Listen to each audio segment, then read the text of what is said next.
My husband asked for a divorce the day after I told him I was pregnant with twins. What he didn't know was that my grandmother's trust fund had an ironclad clause for this exact situation. The pregnancy test showed 2 clear lines, confirming what I had suspected for weeks. At 36, after years of trying and 2 miscarriages, I was finally pregnant. I planned the perfect evening to tell Daniel. His favorite meal, candles, the whole works. His reaction wasn't what I expected. "This is unexpected," he said, his voice flat as he stared at the positive test I'd wrapped in a tiny box. "Before we jump back in, tell us where you're tuning in from, and if this story touches you, make sure you're subscribed, because tomorrow I've saved something extra special for you." No excitement, no joy, just a strange, cold distance in his eyes I'd never seen before. I tried to mask my disappointment. "I know the timing isn't perfect with your new position at the firm, but we've wanted this for so long." I reached for his hand across our dining room table, but he pulled away, checking his watch. "I have some work to finish. We'll talk more tomorrow." He stood up, leaving his barely touched salmon on the plate. The front door closed behind him before I could say another word. I sat alone at our table for hours, the candles burning down to stubs, trying to understand what had just happened. Daniel and I had been married for 8 years. We'd spent 3 of those years actively trying for a baby. This should have been our moment of triumph, of celebration. Instead, it felt like something had broken between us. My phone buzzed at 11:42 p.m. A text from Daniel. "Staying at the office tonight. Don't wait up." The next morning, I woke to an empty bed again.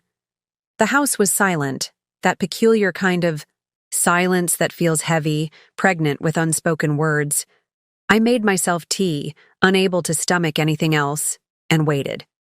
Around 9 a.m., I heard his key in the lock. Daniel walked in looking immaculate in a fresh suit. He must have kept clothes at the office. His face was composed, emotionless, as he set his briefcase on the counter and poured himself coffee without looking at me. "I've been doing a lot of thinking," he began, his voice eerily calm. "This pregnancy, it's not what I want anymore."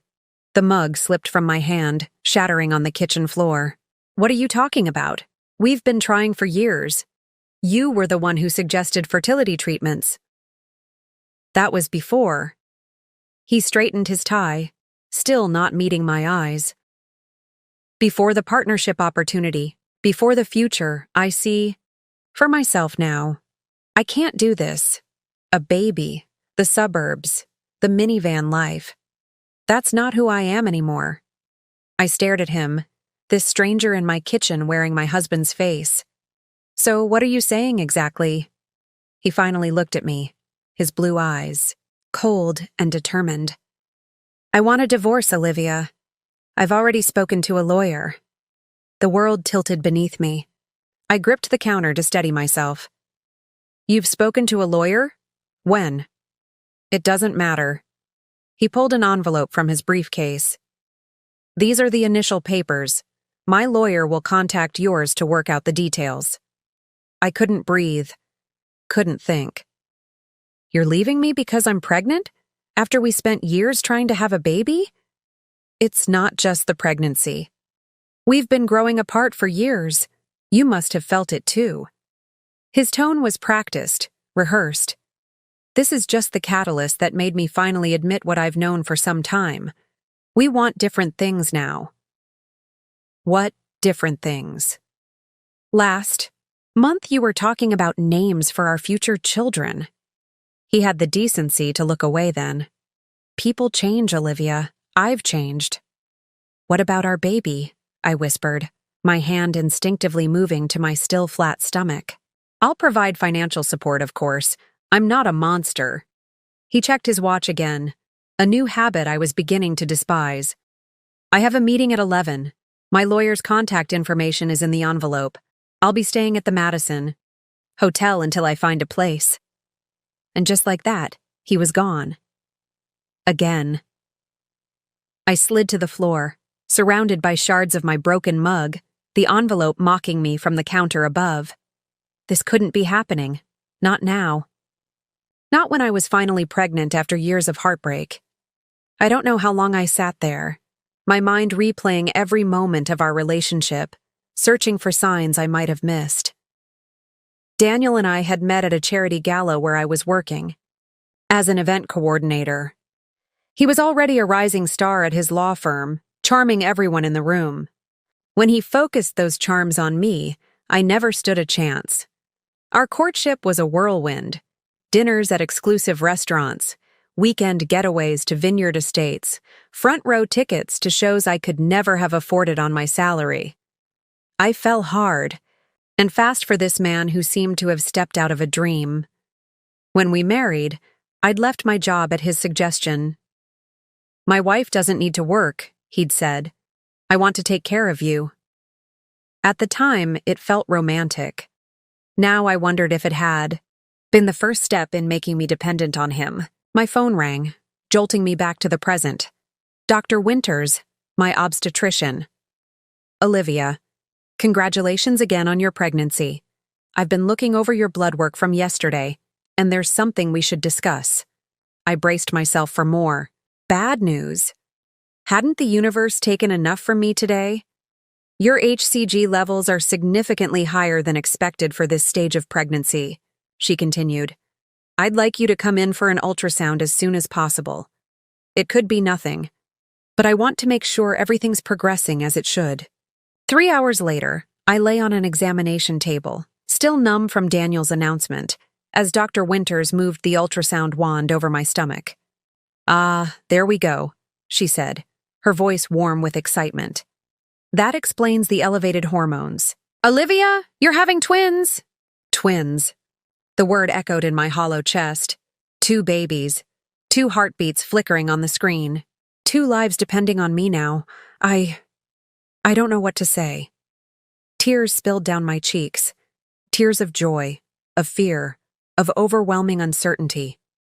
"It's a lot to take in," Dr. Winters said gently, handing me a tissue. "Is Daniel here with you today?"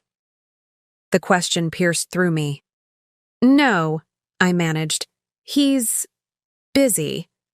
Dr. Winters nodded, not pressing further. "Well, let's print some photos for you to take home.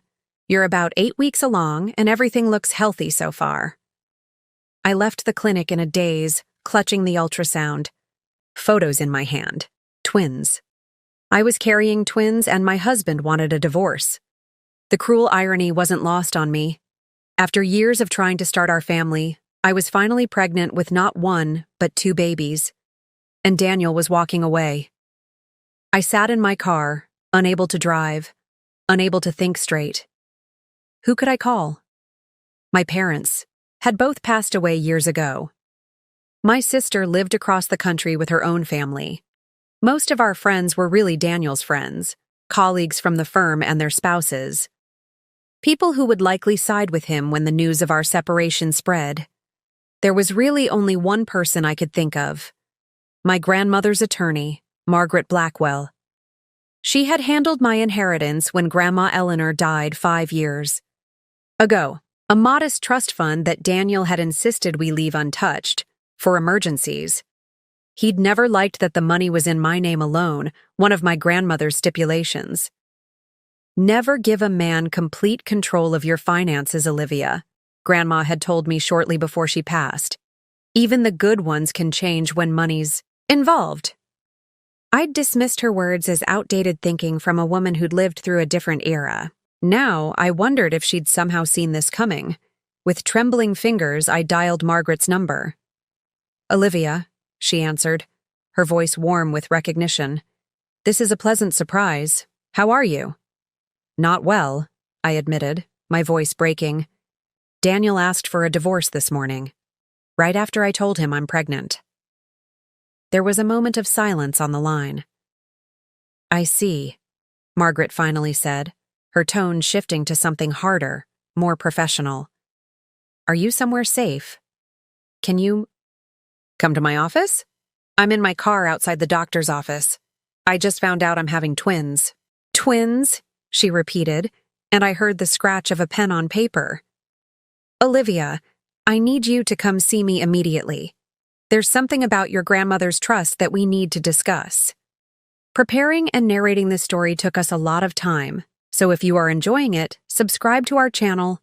It means a lot to us. Now back to the story. The trust? What does that have to do with— Not over. The phone, she interrupted. "Can you drive? Or should I send a car for you?" I can drive." The strange urgency in her voice cut through my fog of shock. "Good. I'll clear my afternoon. Be here at 2. As I navigated the familiar streets toward downtown, my mind raced with questions. What did my grandmother's trust fund have to do with Daniel's sudden decision to leave me? The fund wasn't particularly large, enough to provide a comfortable safety net, but certainly not life-changing money. Daniel earned more than that in 2 years at his firm. I parked in the visitor's lot of the imposing glass building where Margaret's law firm occupied the top 3 floors. In the elevator, I caught my reflection. Pale face, red-rimmed eyes, hair hastily pulled back. I looked nothing like the polished, confident woman who had always stood proudly beside Daniel at firm events. That woman felt like a stranger now. Margaret was waiting for me when the receptionist showed me into her office, a corner suite with views of the city skyline. She took one look at me and immediately came around her massive desk. "Oh, Olivia," she said, guiding me to a comfortable chair and pressing a glass of water into my hand. "I am so sorry about Daniel, but I have to say I'm not entirely surprised." I stared at her. "What do you mean? Did you know this would happen?" "Not specifically," she said, returning to her chair. "But your grandmother had concerns.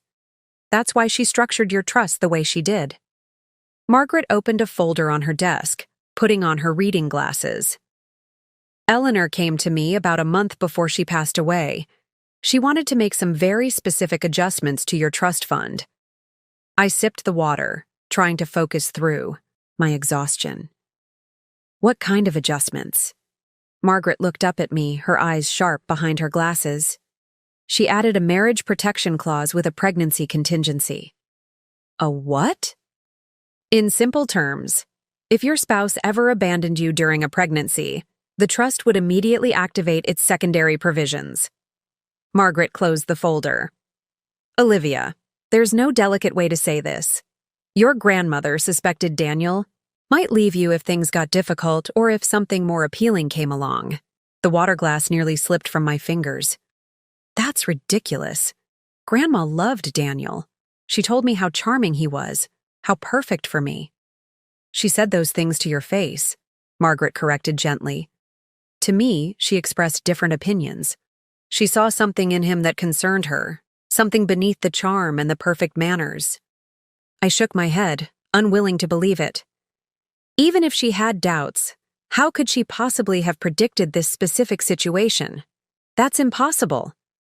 Not predicted precisely, protected against. Margaret removed her glasses. Eleanor was a remarkable woman who understood people in ways that sometimes seemed uncanny. She'd seen similar situations play out with friends over the years. She wanted to make sure you were protected, just in case. Protected how? Margaret's expression shifted to something I couldn't quite read. Satisfaction, perhaps, or vindication. "That's what we need to discuss," she said, leaning forward. "Because as of this morning, when Daniel asked for a divorce while you're carrying his children, your grandmother's contingency plan has officially activated, and Daniel has no idea what's coming." I left Margaret's office with my head spinning, clutching a folder full of documents I could barely comprehend. The early evening air felt thick, oppressive, as I made my way to my car. My phone had been buzzing incessantly for the past hour, all messages from Daniel. "Where are you? We need to discuss the logistics of separation. My lawyer needs to know who's representing you. Are you ignoring me?" I silenced the phone and slipped it back into my purse. Let him wonder. Let him worry. For once, Daniel could wait for me. The hotel where he was staying was only 15 minutes from Margaret's office. I hadn't planned to go there, hadn't planned anything really. But now I found myself pulling into the visitor parking lot of the Madison, an upscale boutique hotel where Daniel and I had once spent our 5th anniversary. The irony wasn't lost. On me. Our last anniversary had been celebrated in Paris. Our next would never come. The elegant lobby was quiet at this hour, the afternoon lull before business travelers returned from their meetings. I approached the front desk, summoning the poised demeanor I'd perfected as Daniel's wife at countless firm events. "I'm here to see Daniel Matthews, please. His wife," I added, still technically true. The young man at the desk smiled. "Of course, Mrs. Matthews. He's in suite 712. Would you like me to call up?" "No need," I said smoothly. "I'd like to surprise him." In the elevator, I caught my reflection again in the mirrored walls. I looked different somehow, still exhausted, still pale, but there was something new in my eyes, a hardness that hadn't been there this morning. I stepped out onto the 7th floor, my heart pounding against my ribs as I walked down the hushed corridor. What was I doing here? What did I expect to accomplish? Margaret had advised me to wait, to let her team handle everything, but something in me needed to see Daniel's face when I told him about the twins. About what my grandmother had done. I raised my hand to knock on door 712, but hesitated when I heard voices inside. Daniel's voice and a woman's. Laughing. My hand fell to my side as a cold realization washed over me. I'd been so stunned by his request for divorce, so blindsided that I hadn't stopped to ask the most obvious question. Why now? What had changed? Now I knew, or at least I had a strong suspicion. I knocked, 3 sharp raps that silenced the voices inside. Footsteps approached, and then the door swung open. Daniel's expression shifted from annoyance to shock when he saw me. "Olivia, what are you—" "Who is it, Danny?" called the female voice from inside the suite. Danny. In 8 years of marriage, I had never once called him Danny. I pushed past him into the suite. It was spacious and elegantly appointed, with floor-to-ceiling windows overlooking the city. Sitting on the couch, a glass of wine in hand, was a woman I recognized immediately. Vanessa Porter, the new paralegal at Daniel's firm. Young, beautiful, and clearly comfortable in my husband's hotel suite. "Oh," she said, her smile faltering when she saw me. "You must be Daniel's wife." "Soon-to-be ex-wife, apparently," I replied, my voice steadier than I expected. I turned to Daniel. "Well, this explains the sudden divorce. How long has this been going on?" Daniel at least had the grace to look uncomfortable. "Olivia, this isn't what it looks like." "Really?" "Because it looks like you're having an affair with your paralegal, which would explain why you suddenly decided our marriage was over. The minute I told you I was pregnant." Vanessa's eyes widened. "Pregnant? You didn't say she was pregnant." She set down her wine glass and stood, gathering her purse. "I should go." "No, please stay," I said, a strange calm settling over me. "This concerns you too, in a way." Daniel moved between us. "Olivia, you're upset. We should talk privately." "Like you wanted to talk privately this morning when you handed me divorce papers?" I opened my purse and pulled out the ultrasound photos, tossing them onto the coffee table. "Congratulations, Daniel, it's twins." The color drained from his face as he stared at the grainy images. "Twins?" "Yes. 2 babies. Double the child support, I suppose." I smiled without humor. "Though that's probably the least of your financial concerns right now." Confusion creased. His brow. "What are you talking about?" "I just came from Margaret Blackwell's office. You remember her? My grandmother's attorney? It seems Grandma Eleanor had some concerns about you that I foolishly dismissed." Daniel's expression darkened. "Your grandmother never liked me. She was a bitter old woman who saw right through you. I finished for him.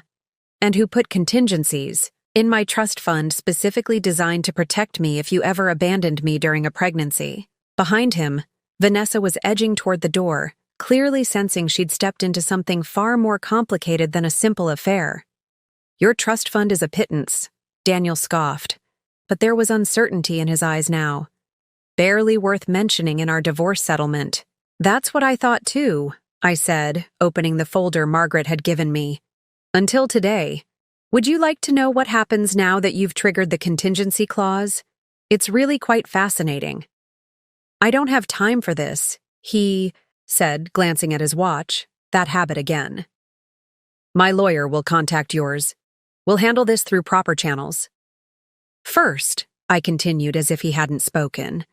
The trust immediately converts from a standard spendthrift trust to what Margaret called a divorce protection butterfly trust.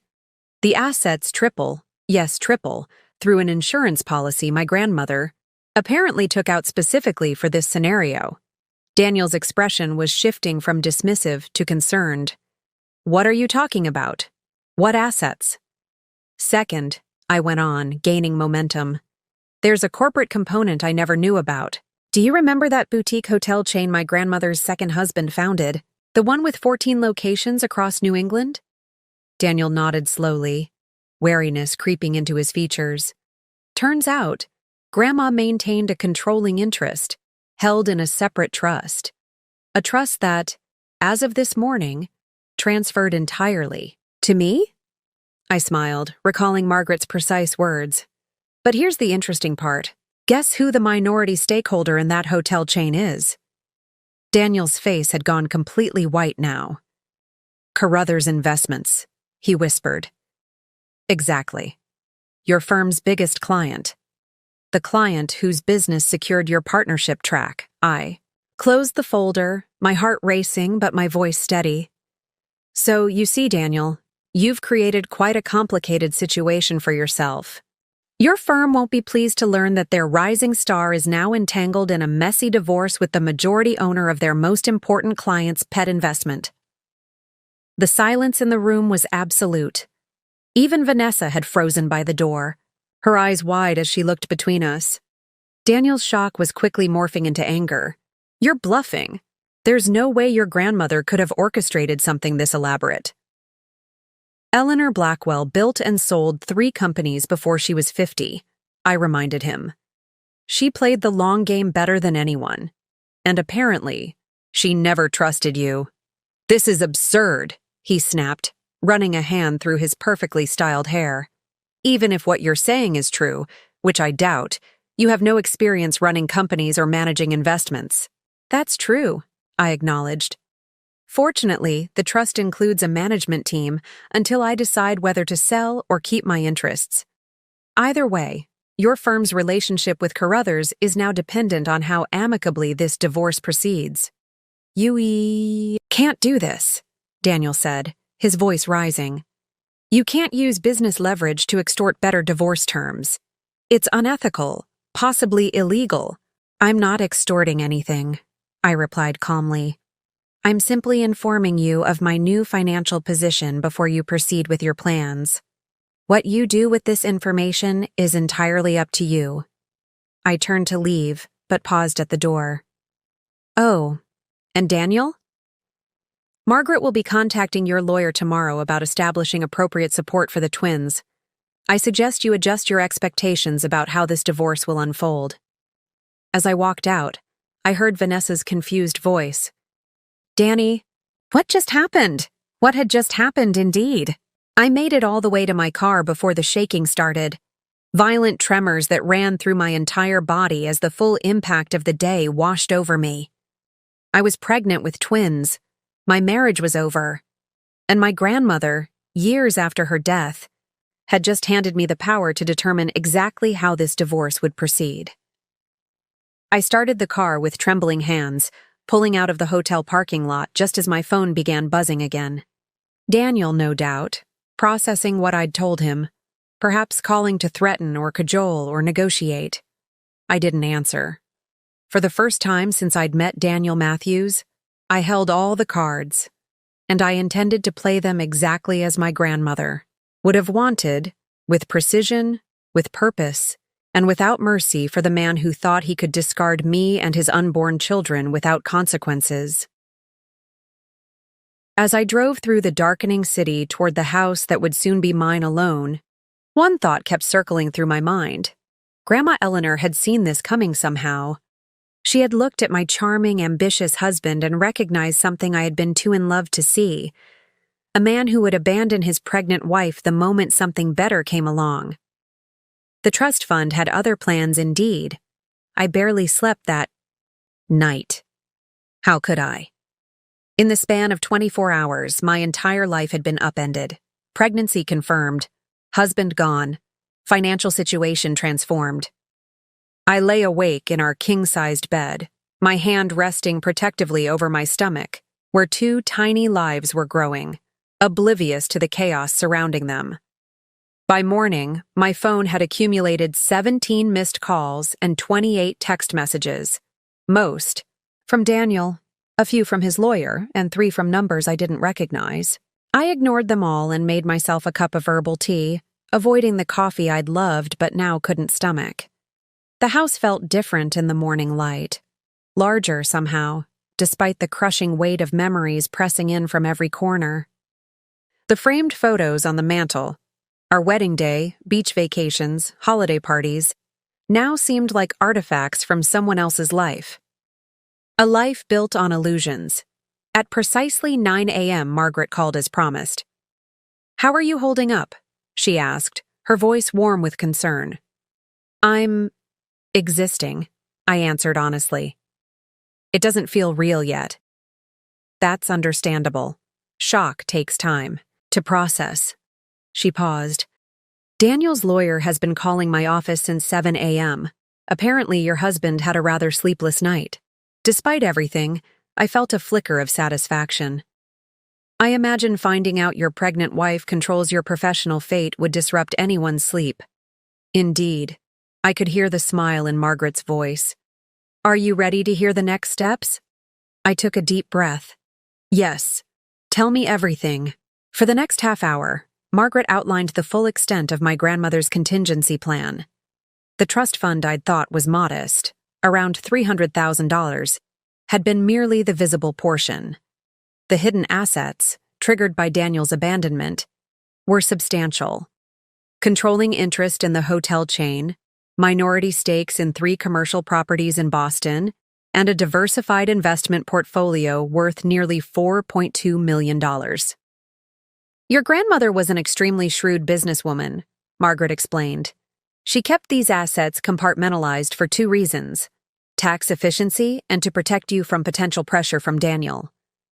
"She really didn't trust him," I murmured, still struggling to reconcile the grandmother who had seemed to adore Daniel at family gatherings with the woman who had secretly built financial fortifications against him.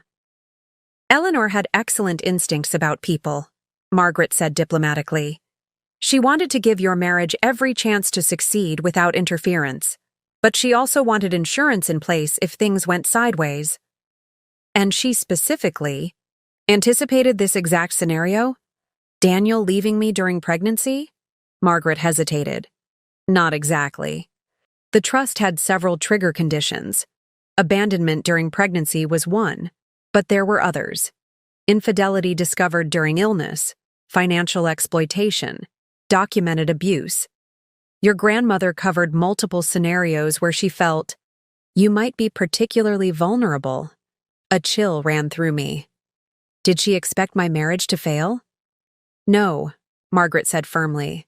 "She hoped for the best, but planned for the worst. That was Eleanor's way in everything." As Margaret continued explaining the intricacies of the trust's activation, a notification appeared on my laptop, an email from Daniel with the subject line, "We need to talk." I opened it while Margaret was still speaking. "Olivia, what you did yesterday was completely inappropriate. Ambushing me at the hotel, making wild claims about your grandmother's trust, threatening my professional relationships. This isn't like you. I understand you're emotional right now. Pregnancy hormones can affect judgment, and the news about Twins is obviously overwhelming for both of us. But we need to handle this divorce rationally. My lawyer has prepared a fair settlement proposal that includes generous support for the children. Meet me at Westfields at 1 p.m. today to discuss terms privately, before this situation escalates further and forces me to take a more aggressive legal position. This doesn't need to be messy. Daniel, the condescension dripping from every word made. My blood boil. Pregnancy hormones affecting my judgment? A generous settlement he'd prepared without any input from me? I closed the email without responding. Olivia? Are you still there? Margaret's voice brought me back. Yes, sorry. Daniel just emailed, wanting to meet to discuss terms privately. Absolutely not, Margaret said immediately. No private meetings, no discussions without counsel present. That's standard advice for any divorce, but especially one with these complications. He's trying to intimidate me, I said, recognizing the tactic from watching Daniel negotiate with opposing counsel over the years. He thinks if he can get me alone, he can manage me. Make me doubt what you've told me or scare me into a quick settlement. Precisely. And that's not happening. Margaret's tone was steel. Now, I've assigned Alexis Chen from our family law division to handle the divorce proceedings specifically. She's brilliant, methodical, and frankly, terrifies opposing counsel. She'll be reaching out today to coordinate. After finishing with Margaret, I sat in the quiet house, contemplating my next moves. Daniel had always controlled the narrative of our marriage, where we lived, who we socialized with, how we spent our money. Even my decision to leave my career had been subtly engineered by him. You're so stressed all the time with that job, he'd said. I make enough for both of us. Think how much happier you'd be focusing on our home, our future family. I'd believed him, surrendered my independence willingly, convinced it was a choice made from love. Now I saw it for what it was. Isolation, dependency, control. My phone buzzed with a text from an unknown number. Mrs. Matthews, this is Alexis Chen from Blackwell Partners. Available to speak when convenient. Priority items, securing your medical insurance coverage and freezing joint accounts. Please call my direct line. It was time to start rebuilding. I called Alexis immediately. By noon, we had a strategy in place. Joint accounts temporarily frozen, with emergency provisions for my medical expenses. Daniel's access to the house remotely disabled, and preliminary divorce papers being drawn up that would establish temporary support during the pregnancy. Didn't respond to Daniel's lunch invitation. Instead, I drove to my sister Kate's old apartment building across town. She had moved to Seattle 3 years ago, but had kept her small downtown condo as a rental property. Now, I had a proposition for her. Kate answered my video call immediately. Her face creased with concern. Liv, what's going on? You look terrible. Despite everything, I laughed. Kate had never been one to soften her words. Thanks. That's exactly what a pregnant woman wants to hear. Pregnant? Her shriek was so loud I had to lower the volume. Oh my God! Does Daniel know? Is that why you're calling? Wait, why do you look like you've been crying for days if you're pregnant? Isn't this what you both wanted? It's a long story, I said, feeling the weight of it all pressing down again. The short version, I'm pregnant with twins. Daniel is having an affair with his paralegal. He asked for a divorce yesterday, and Grandma Eleanor apparently had a secret plan for this exact scenario that's now turning Daniel's life upside down. Kate's mouth opened and closed several times before she managed, Holy shit, Liv, I don't even have words. Neither did I, believe me. I took a deep breath. But I need to ask you something. Is your condo still being rented? Kate shook her head. The tenants moved out last month. I was about to list it again next week. Why? I need a place to stay. Somewhere Daniel wouldn't think to look for me immediately. Somewhere I can just breathe and figure out what comes next. Understanding dawned in my sister's eyes. It's yours for as long as you need it. I'll email you. The door codes. The place is cleaned and furnished still. Thank you. The relief of having somewhere to go, somewhere that wasn't saturated with memories of Daniel, was overwhelming. Do you want me to come home? Kate asked, already reaching for what looked like her calendar. I can probably get a flight tomorrow. No, stay there. I'm okay. I managed a small smile. Better than okay, actually. I'm finally seeing clearly for the first time in years. After arranging details with Kate, I packed a suitcase with essentials. I wasn't running. Away, this was strategic retreat. A chance to gather my strength away from the emotional minefield of the home Daniel and I had shared. As I was loading the suitcase into my car, my phone rang. Daniel again. This time, I answered. Where were you? He demanded without preamble. I waited at Westfield's for an hour. I was busy securing my future, I replied calmly, and our children's future. His sharp intake of breath told me he still hadn't fully processed the reality of twins. This is exactly what I meant about making emotional decisions. Where are you going? That's my child you're carrying. Children, I corrected. Twins, Daniel. And right now, my priority is their health and my well-being. My lawyer will contact yours with our terms. Our terms? Olivia, be realistic. You don't hold the cards here. I thought about the trust fund, about the hotel chain, about the look on his face when I'd revealed just a fraction of what my grandmother had put in place. Actually, I said quietly, I think you'll find I do. Goodbye, Daniel.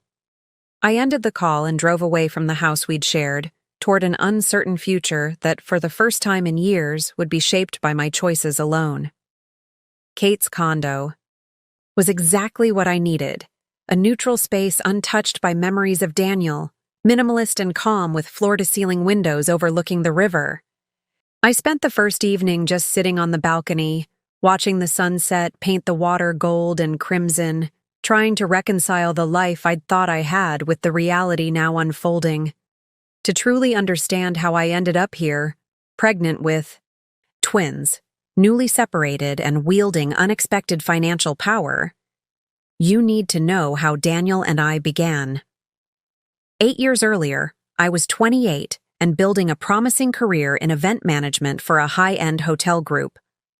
I specialized in corporate retreats and executive functions, which meant I worked closely with the city's top law firms, investment banks, and consulting agencies. I was good at my job, organized, personable, detail-oriented, and I loved the independence my salary afforded me. The gala where I met Daniel was for a children's charity his firm supported.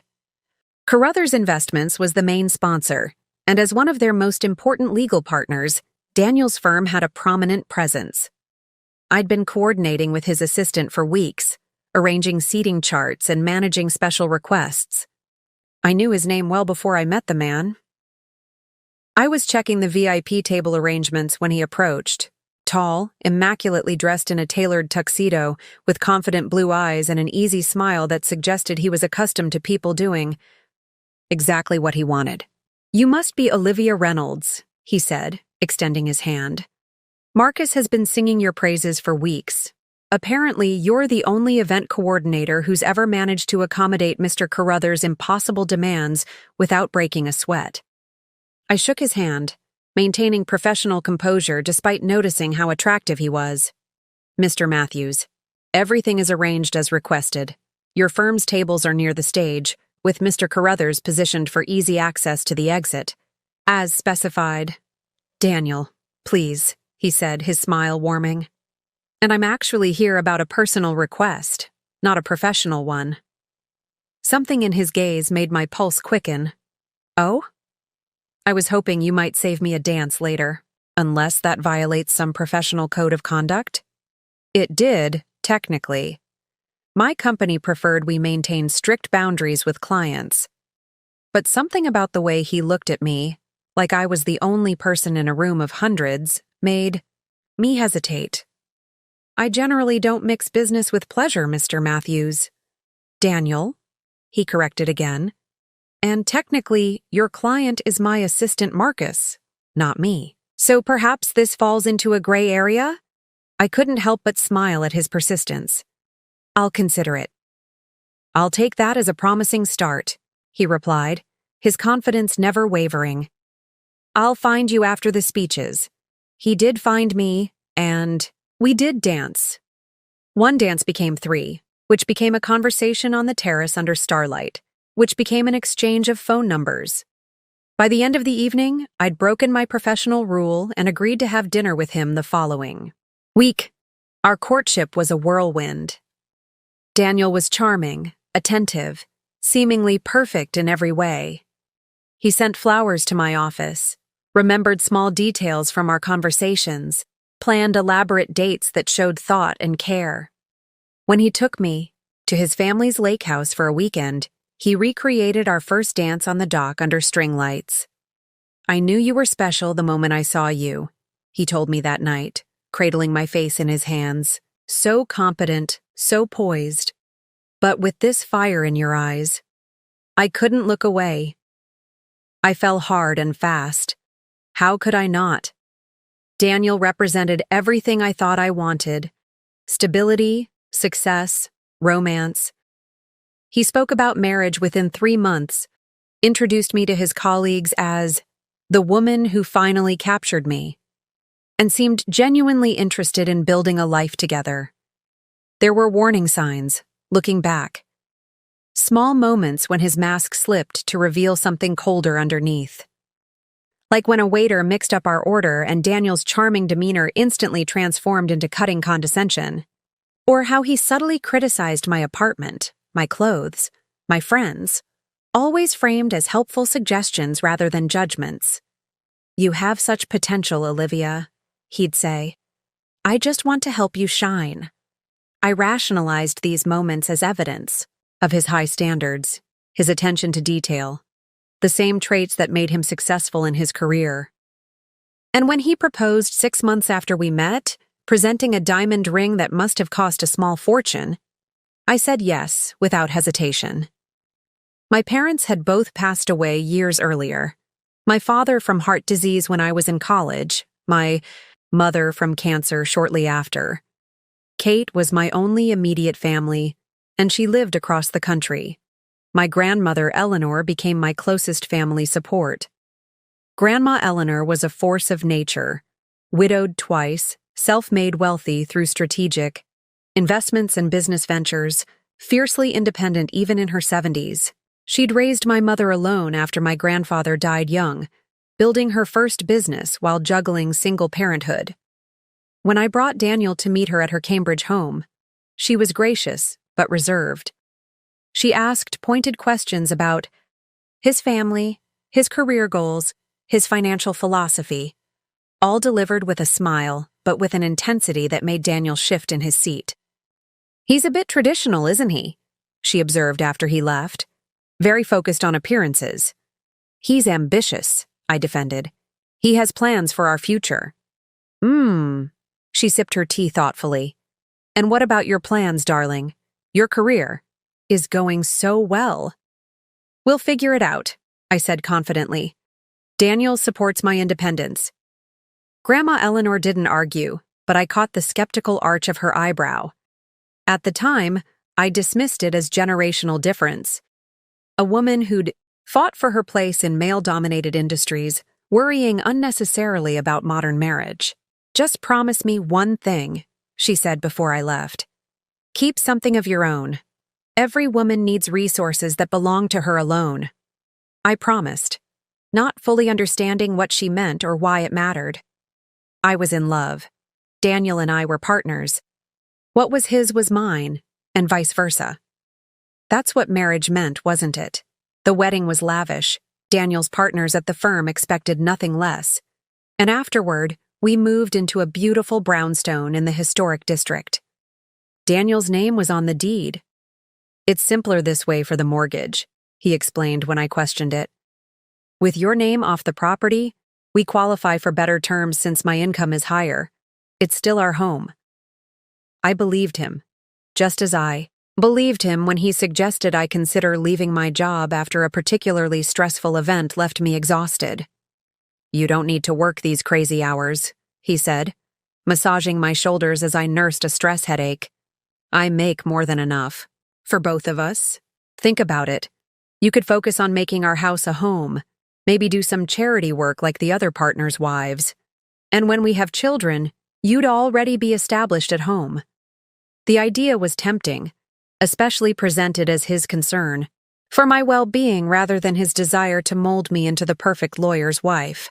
3 months after our wedding, I resigned from my position, promising to stay in touch with my colleagues and maybe do some consulting work to keep my skills fresh. That consulting work never materialized.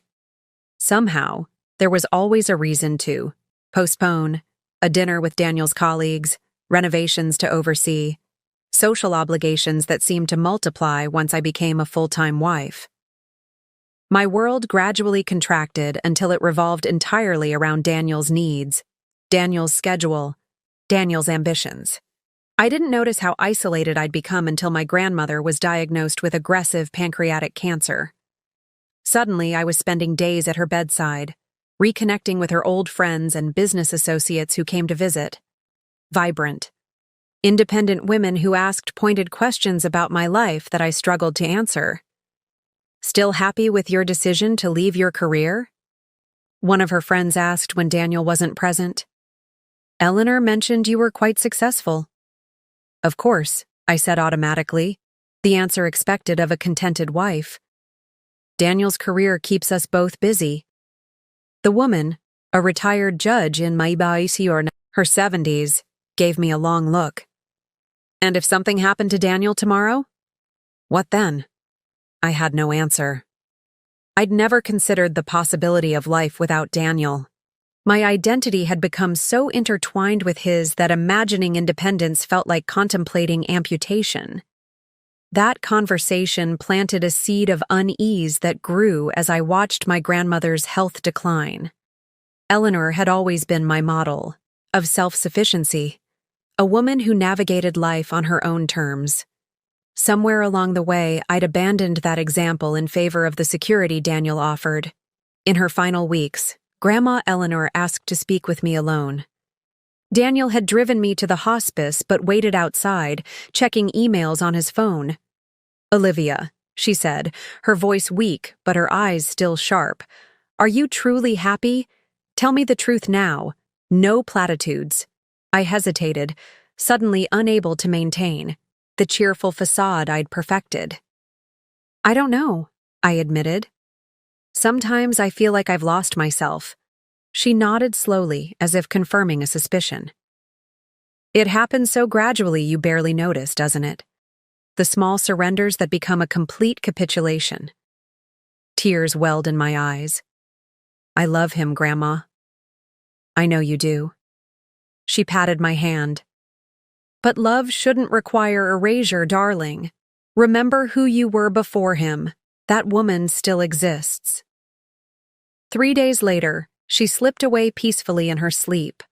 The funeral was small but dignified, and Daniel was appropriately supportive, handling arrangements and fielding condolences. I was too grief-stricken to notice the long private conversation he had with Margaret Blackwell, or the documents my grandmother had signed in her final days. I learned about the trust fund at the reading of the will, a modest but meaningful inheritance that Daniel immediately suggested we invest for our future family. "Let's talk to my financial advisor," he said on the drive home. "There are tax advantages to folding this into our joint investments."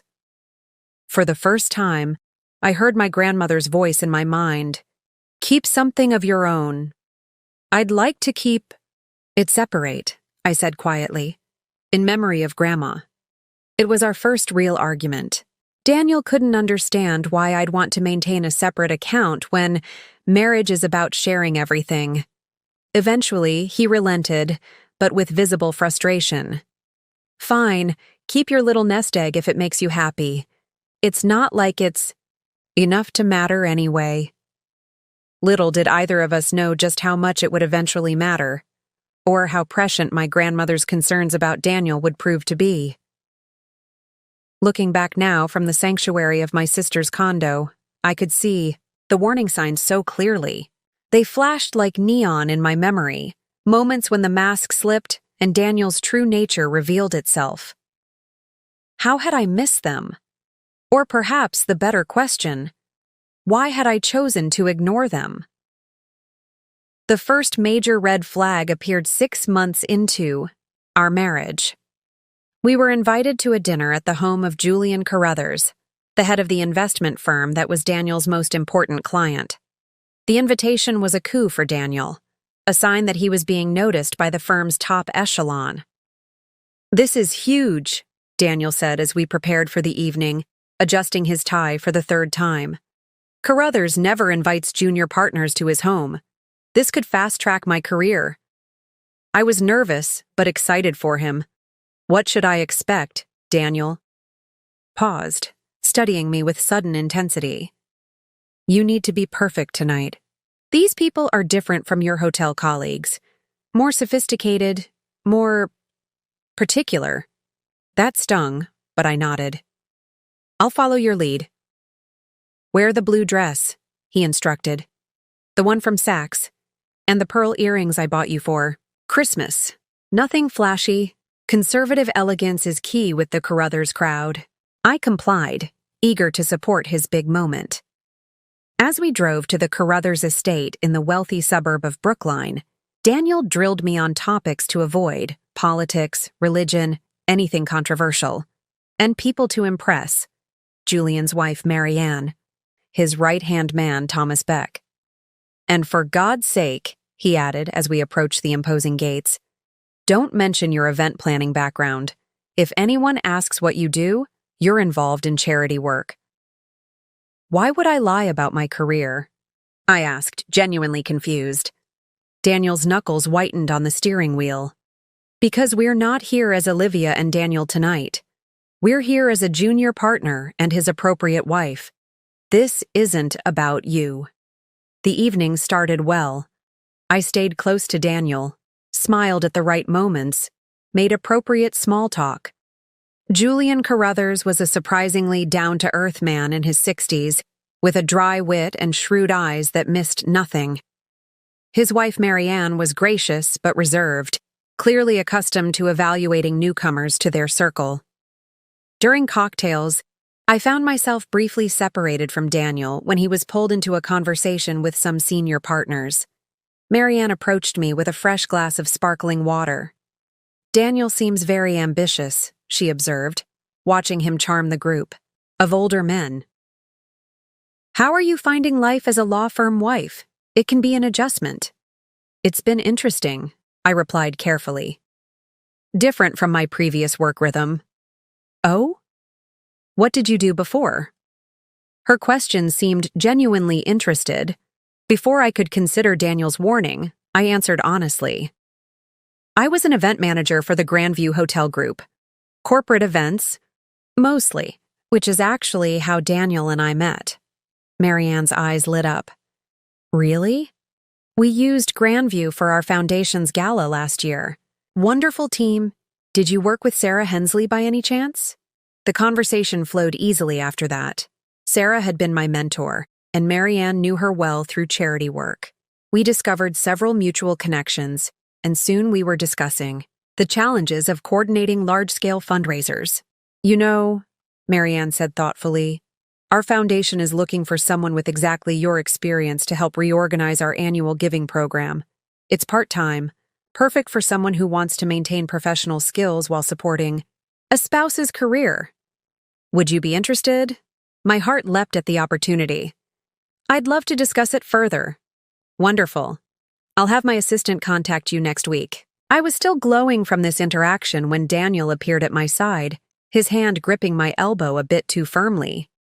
"I see you've met my wife," he said to Marianne, his smile not quite reaching his eyes. "Indeed. And what a find she is," Marianne replied.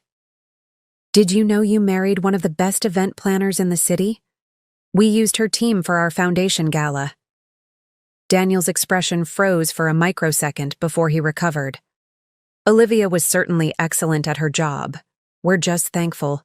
She's now able to focus on our home life." "Actually," I interjected, Marianne and I were discussing a potential opportunity with the Carruthers Foundation.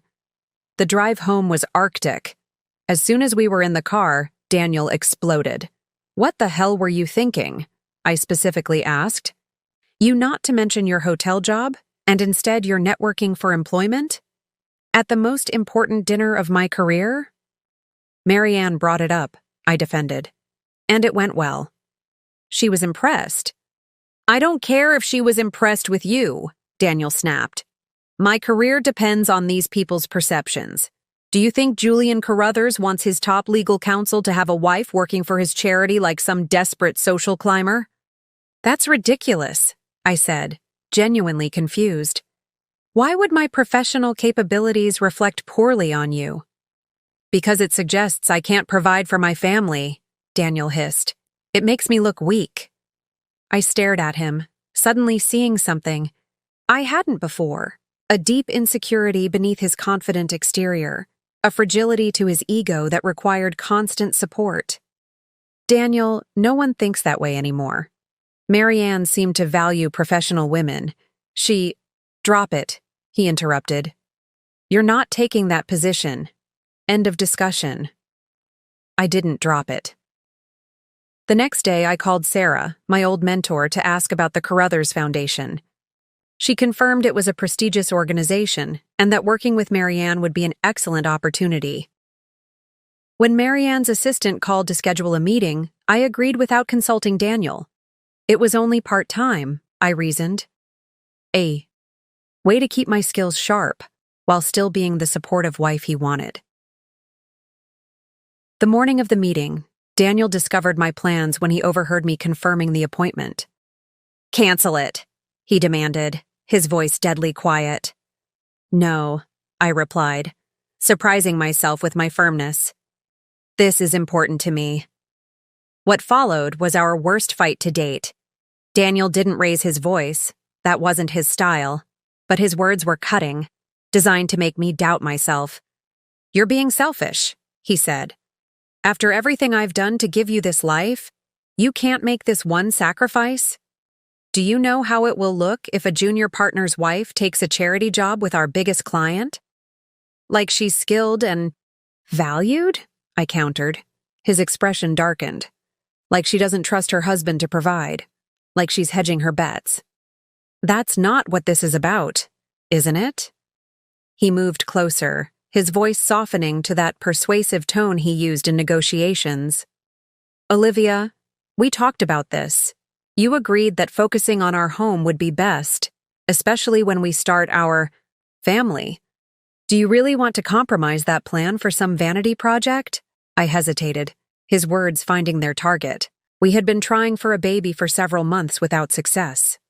The fertility specialist had mentioned stress as a possible factor.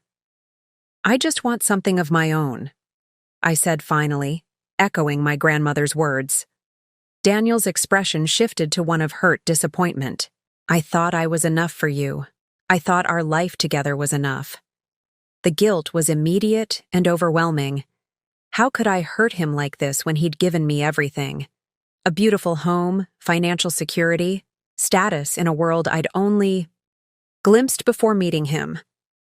I canceled the meeting with Marianne. When her assistant asked why, I mumbled something about family priorities. The woman's pause spoke volumes. "I understand," she said finally. "Marianne will be disappointed. She thought you had remarkable potential." That night, Daniel brought home flowers and my favorite chocolates. "I'm proud of you," he said, kissing my forehead. This was the right decision for us. Us. Always us. Never me. It was the first of many similar incidents. Anytime I showed interest in resuming my career, reconnecting with former colleagues, or developing independent interests, Daniel found a way to redirect me. Sometimes through guilt, sometimes through charm, occasionally through carefully rationed displeasure that made me desperate to regain his approval. Another significant warning appeared during our second year of marriage, when we attended a dinner party hosted by one of Daniel's colleagues. The wife of a senior partner pulled me aside during the evening. "How are you really doing, Olivia?" she asked, her voice lowered. "You seem different lately." I didn't know Sandra well, but something in her concerned expression broke through my practiced smile. "I'm fine. Just a little tired." She glanced across the room where Daniel was holding court, then back to me. "I recognize the signs, you know. I've been where you are." "What do you mean?" "The isolation, the subtle control, the way you check his expression before you speak." She squeezed my arm gently. "Harold was the same way when we first married. It took me years to reclaim myself." I pulled away, uncomfortable with her assessment. "Daniel and I are fine. He's just ambitious." "Of course," she said, backing off immediately. "But if you ever need to talk, well, some of us have formed a little lunch group. Partners' wives who maintain our own identities. You'd be welcome. Anytime." I never took her up on the offer. Instead, I reported the conversation to Daniel on the drive home, expecting him to laugh it off. He didn't laugh. His face darkened with anger. "Sandra Mitchell is a bitter, frustrated woman whose husband is considering divorce. She's poisonous, and I don't want you spending time with her." She seemed concerned, not bitter, I ventured. "She's trying to cause problems in happy marriages because her own is failing," Daniel said dismissively. "Promise me you'll keep your distance," I promised, adding Sandra to the growing list of people I avoided to keep peace in my marriage. Former colleagues, old friends whose lifestyles Daniel deemed immature or unprofessional. Even Kate, during a period when Daniel felt her progressive politics might damage his standing at the conservative firm. My world contracted further, until virtually all my social connections were through Daniel. His colleagues, his approved friends, his preferred social circle. The irony wasn't lost on me now, as I sat in Kate's condo, that my sister was the first person I'd reached out to when my marriage collapsed. The connection I'd preserved despite Daniel's disapproval had become my lifeline, and my grandmother, the woman whose concerns I'd dismissed as outdated, had somehow foreseen exactly the protection I would need when Daniel's true nature finally revealed itself completely. After 3 years of marriage, Daniel and I began trying for a baby. I had just turned 31, and Daniel, at 36, was finally established enough at the firm to consider expanding our family. Or at least, that's how he framed it, as if children were another milestone on his carefully plotted career trajectory. "The timing is perfect now," he explained as we sat in our immaculate living room one evening. "Harrison made partner with his first child on the way, and Carruthers always comments on how he values family men. Plus, it will give you something meaningful to focus on." I bristled at the implication that my current life lacked meaning, but I kept that thought to myself. The truth was, I wanted children desperately. Despite the growing unease in my marriage, I clung to the hope that becoming parents would bring us closer, would give me the purpose I'd been missing since leaving my career. What I didn't anticipate was how difficult the journey would be, or how it would expose the deepest cracks in our relationship. After 6 months of trying without success, I suggested we see a fertility specialist. Daniel initially resisted. "It's too soon to worry," he said dismissively. "These things take time." "I'd just feel better if we had some tests," I persisted, "to make sure everything's okay."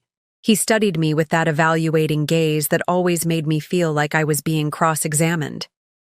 "Is this about your age? Because 31 is hardly geriatric in reproductive terms." "No, it's about being proactive," I replied, trying to keep the frustration from my voice. "If there's an issue, I want to know sooner rather than later." Eventually, he relented, though he managed to schedule the appointment during a week when he was traveling for work, leaving me to attend alone. The doctor, a kind, soft-spoken woman named Dr. Winters, ran preliminary tests and asked detailed questions about my health history. "Everything looks normal on initial examination," she assured me. But we'll need your husband to come in for testing as well. Male factors contribute to infertility in about 40% of cases. When I relayed this to Daniel over the phone that evening, his response was immediate and defensive. "There's nothing wrong with me," he snapped. "This is a waste of time." "Though, doctor says it's standard procedure," I explained carefully. "Both partners need to be tested to get a complete picture." After much persuasion, Daniel agreed to schedule the test, though he complained about it for days leading up to the appointment. When the results came back normal for both of us, he was insufferable. "See? Exactly what I said. Unexplained infertility is just doctor speak for keep trying and stop worrying." Dr. Winters suggested lifestyle modifications, reducing stress, timing intercourse more strategically, eliminating alcohol. I embraced these changes wholeheartedly. Daniel did not. "I'm not organizing my entire life around baby making," he declared after I mentioned that he'd been out drinking with colleagues during my projected fertile window. "It'll happen when it happens." Yet despite his apparent nonchalance, I noticed Daniel growing increasingly frustrated with each passing month. Sex became mechanical, scheduled, devoid of intimacy. He would check his watch before and after, as if our most private moments were just another appointment in his calendar. After a year of trying, Dr. Winters suggested we consider assisted reproductive technologies. "Given your test results and the duration you've been trying, IUI or possibly IVF might be appropriate next steps." This time, Daniel attended the appointment with me. He sat rigidly in his chair, asking pointed questions about success rates and costs. I could see the calculations running behind his eyes, weighing the financial investment against the potential return. "We'll try IUI first," he decided afterward, as if the choice were his alone to make. "It's less expensive and less invasive. If that doesn't work after 3 cycles, then we can discuss IVF." The clinical approach to creating our family broke something in me. This wasn't how I'd imagined my path to motherhood.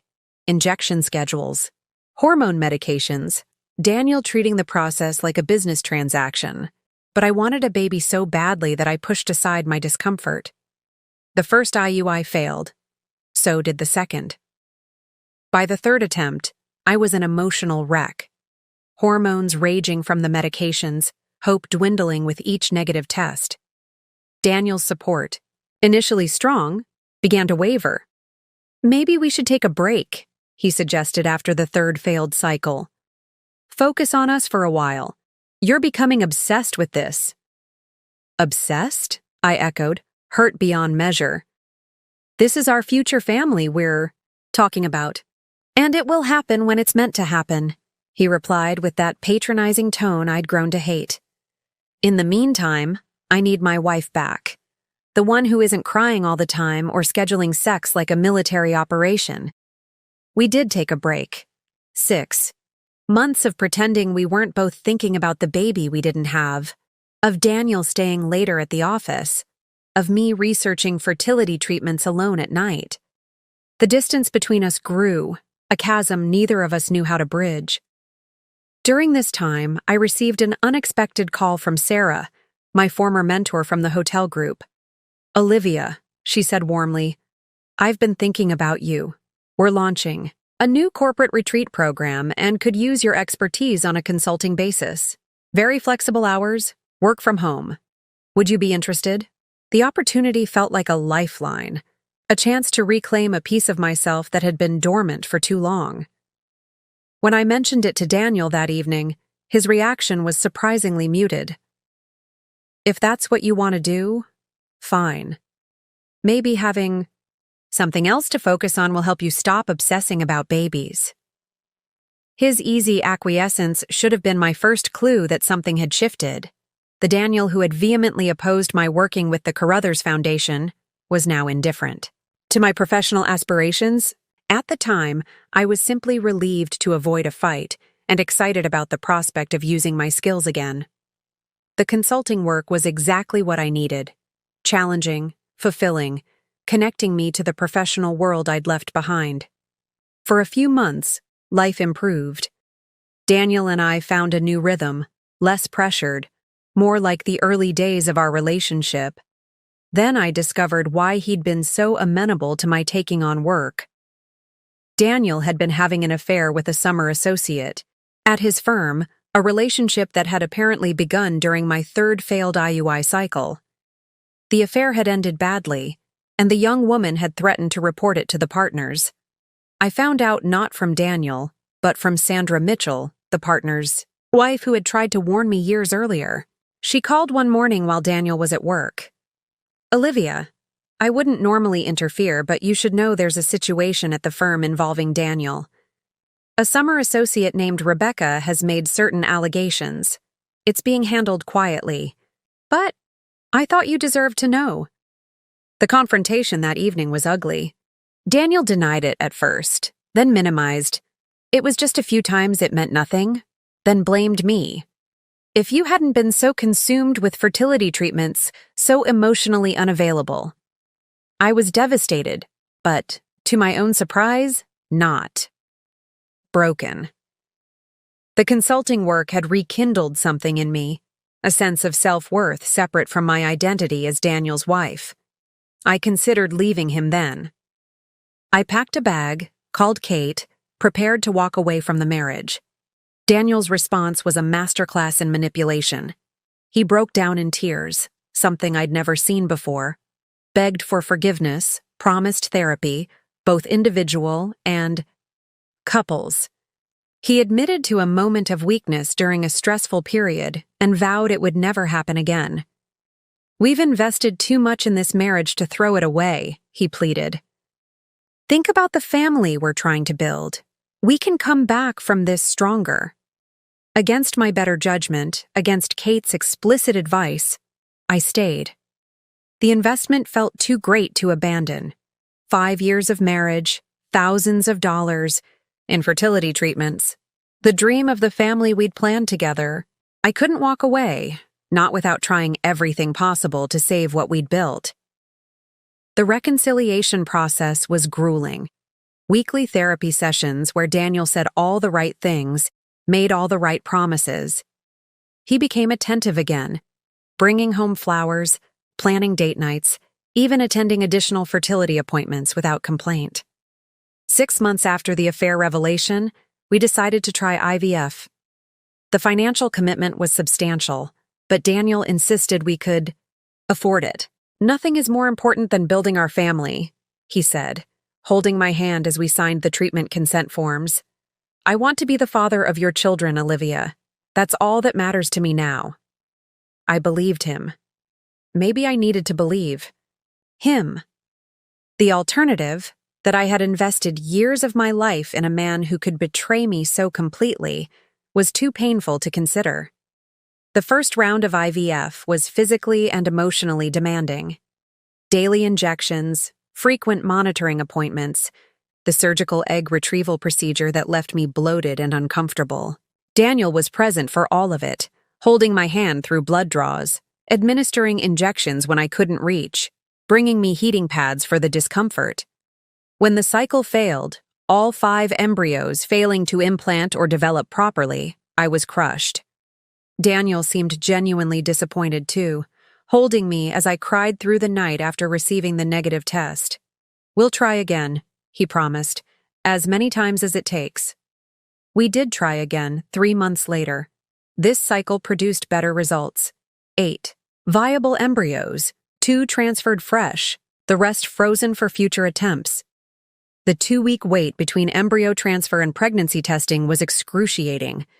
I vacillated between cautious hope and preemptive grief, preparing myself for either outcome. When the clinic called with positive results, I couldn't believe it. My HCG levels were strong, indicating a successful implantation. Daniel and I celebrated. With a quiet dinner at home, both of us almost afraid to fully embrace the joy for fear it would be snatched away. Early ultrasounds confirmed a viable pregnancy with a strong heartbeat. As we passed the first trimester milestone, I began to relax, to believe that this might actually happen. Daniel seemed transformed, attentive, protective, excitedly discussing names and nursery designs. Our marriage felt healed, the affair a terrible chapter we'd moved beyond. The investment had paid off. Or so I thought, until the day I discovered I was carrying twins, and my husband decided our reconciliation had served its purpose. All those years of sacrifice, of putting his needs first, of forgiving the unforgivable, they culminated in a moment of perfect clarity. I had invested everything in a man who saw me as nothing more than a means to an end. At 12 weeks pregnant, with the first trimester safely behind us, I decided to plan a special evening to celebrate this milestone. The morning sickness that had plagued me for weeks had finally subsided, and for the first time, I felt genuinely excited about the pregnancy rather than anxiously waiting for something to go wrong.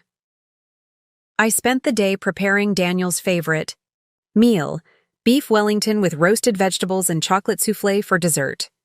I set the dining room table with our wedding china, lit candles, and even put on the dress he'd bought me for our last anniversary, a flowing emerald silk that still fit my barely changed figure. As I moved around the kitchen, I felt a fragile hope blooming. Perhaps the baby, I didn't yet know I was carrying twins, would be the thing that finally cemented our marriage, that made Daniel truly commit to our family in ways he'd always hesitated to before. I'd just taken the soufflés out of the oven when I heard his key in the lock.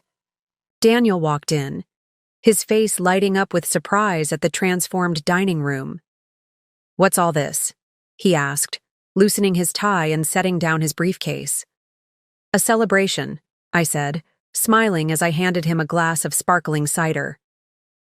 "We made it through the first trimester. Doctor says the risk of miscarriage drops significantly now." His smile seemed genuine as he clinked his glass against mine. "To our growing family." The evening progressed better than I could have hoped. Daniel was attentive, asking questions about my recent doctor's appointment and sharing amusing stories from work. For the first time in months, maybe years, I felt like we were truly connecting, sharing this precious milestone as equal partners. After dessert, as we lingered at the table, Daniel reached across and took my hand. "I have news too," he said, his eyes bright with excitement. "I didn't want to overshadow your celebration, but they're announcing a new senior partner next month and Harrison practically confirmed it's going to be me." My heart swelled with genuine happiness for him.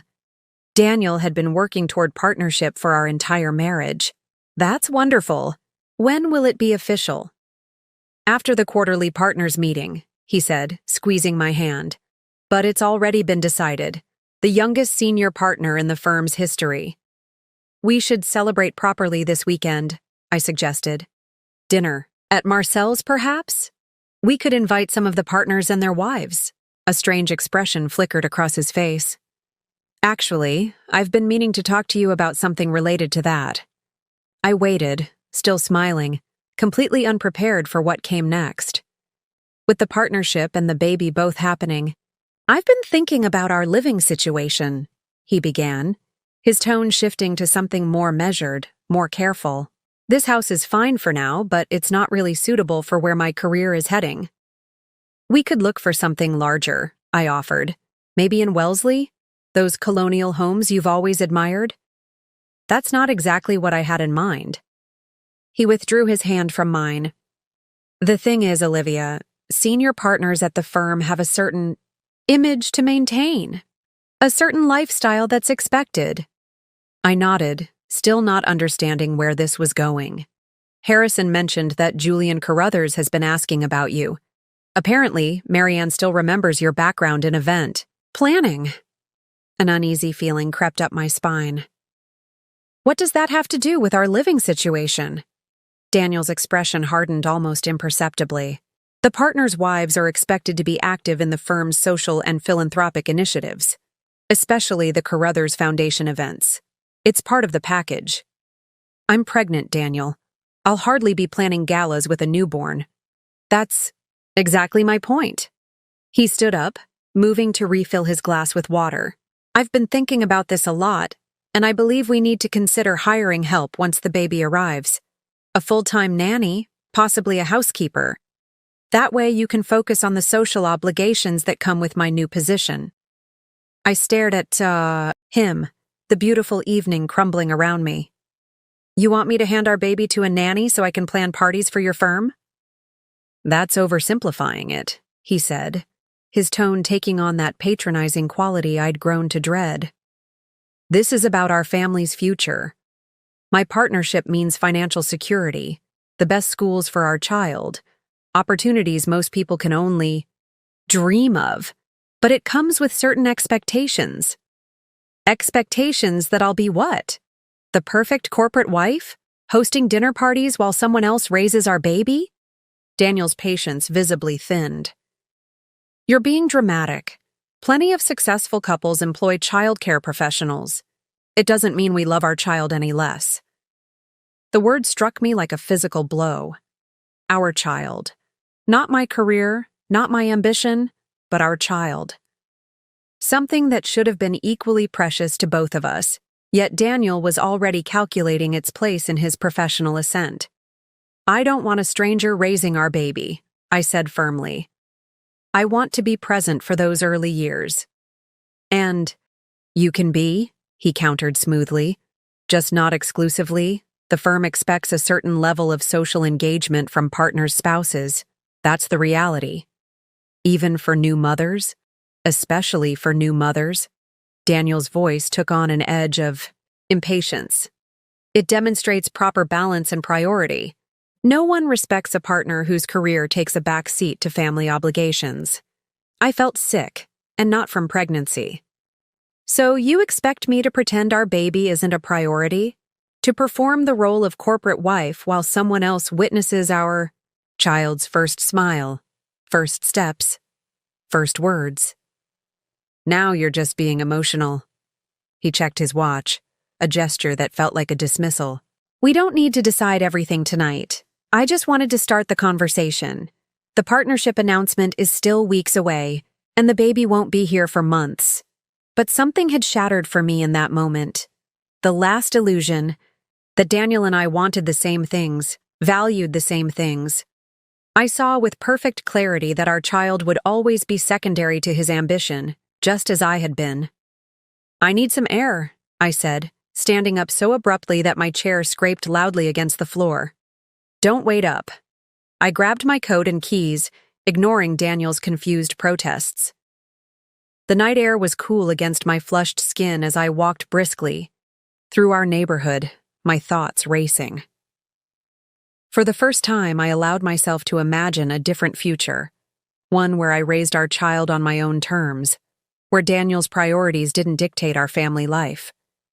It was a terrifying thought, but also strangely liberating. My grandmother's voice echoed in my mind. Remember who you were before him. That woman still exists. When I returned home hours later, the house was dark. Daniel had cleared the table and gone to bed, leaving no indication of our interrupted conversation. We didn't speak of it again the next day or the day after. The subject hung between us, unresolved but ever present. A week later, I had my regularly scheduled prenatal checkup. Daniel had attended the first few appointments, but had begged off this one, citing an important client meeting. Dr. Winters performed the routine ultrasound, her expression changing as she studied the screen. Well, she said, a smile spreading across her face. This explains your elevated HCG levels and stronger than expected morning sickness. Congratulations, Olivia. You're carrying twins. The world seemed to stop. Twins? I echoed, my voice barely a whisper. Yes, 2 healthy fetuses, both measuring right on track.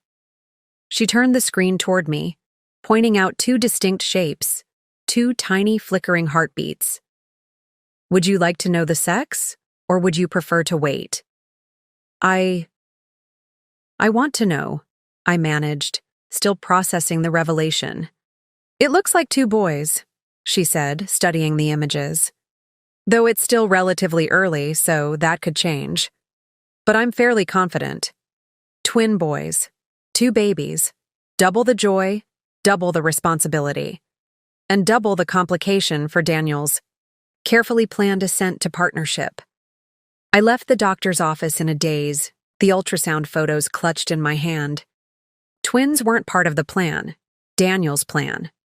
One baby could be managed with a nanny, fit neatly into his vision for our life. But twins? Two babies needing attention, care, love? I drove home in silence. No radio, no phone calls, just the steady rhythm of my thoughts. How would Daniel react? Would this change his expectations? Would he see that family needed to come first, at least during these early years? The house was empty when I arrived. Daniel had texted that he would be late. Another dinner with clients. I sat at the kitchen island, staring at the ultrasound photos, trying to imagine Daniel's reaction when I told him. Best case scenario. He would be surprised but excited, would recognize that twins changed the equation, would adjust his expectations for my role as a partner's wife.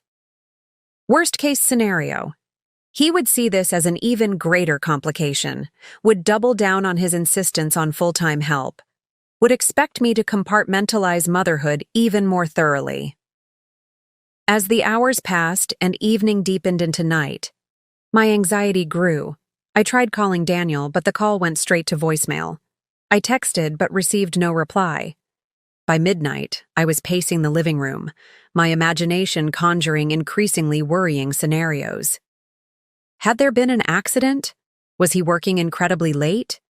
Or was he simply ignoring me, still annoyed about our unresolved conversation about childcare and my role after the babies, arrived? At 1:17 a.m., I heard his key in the lock. Daniel entered quietly, clearly assuming I would be asleep. When he saw me standing in the darkened living room, he startled. "Olivia, what are you doing up? It's not good for the baby to miss sleep." The concern would have seemed genuine if not for the faint scent of perfume that clung to his clothes, a fragrance I didn't recognize, if not for the slight smudge of lipstick on his collar, barely visible but unmistakable under the hallway light. In that moment, everything crystallized. The late nights, the missed calls, the sudden insistence that I resume a social role that would keep me busy, distracted, away from home for long stretches. History was repeating itself, but this time I was pregnant. With twins. "I had my appointment today," I said, my voice strangely calm despite the storm raging inside me. "Dr. Winters did an ultrasound." Daniel set down his briefcase, loosening his tie with practiced ease. "Everything okay?" "It's twins," I said, watching his face carefully.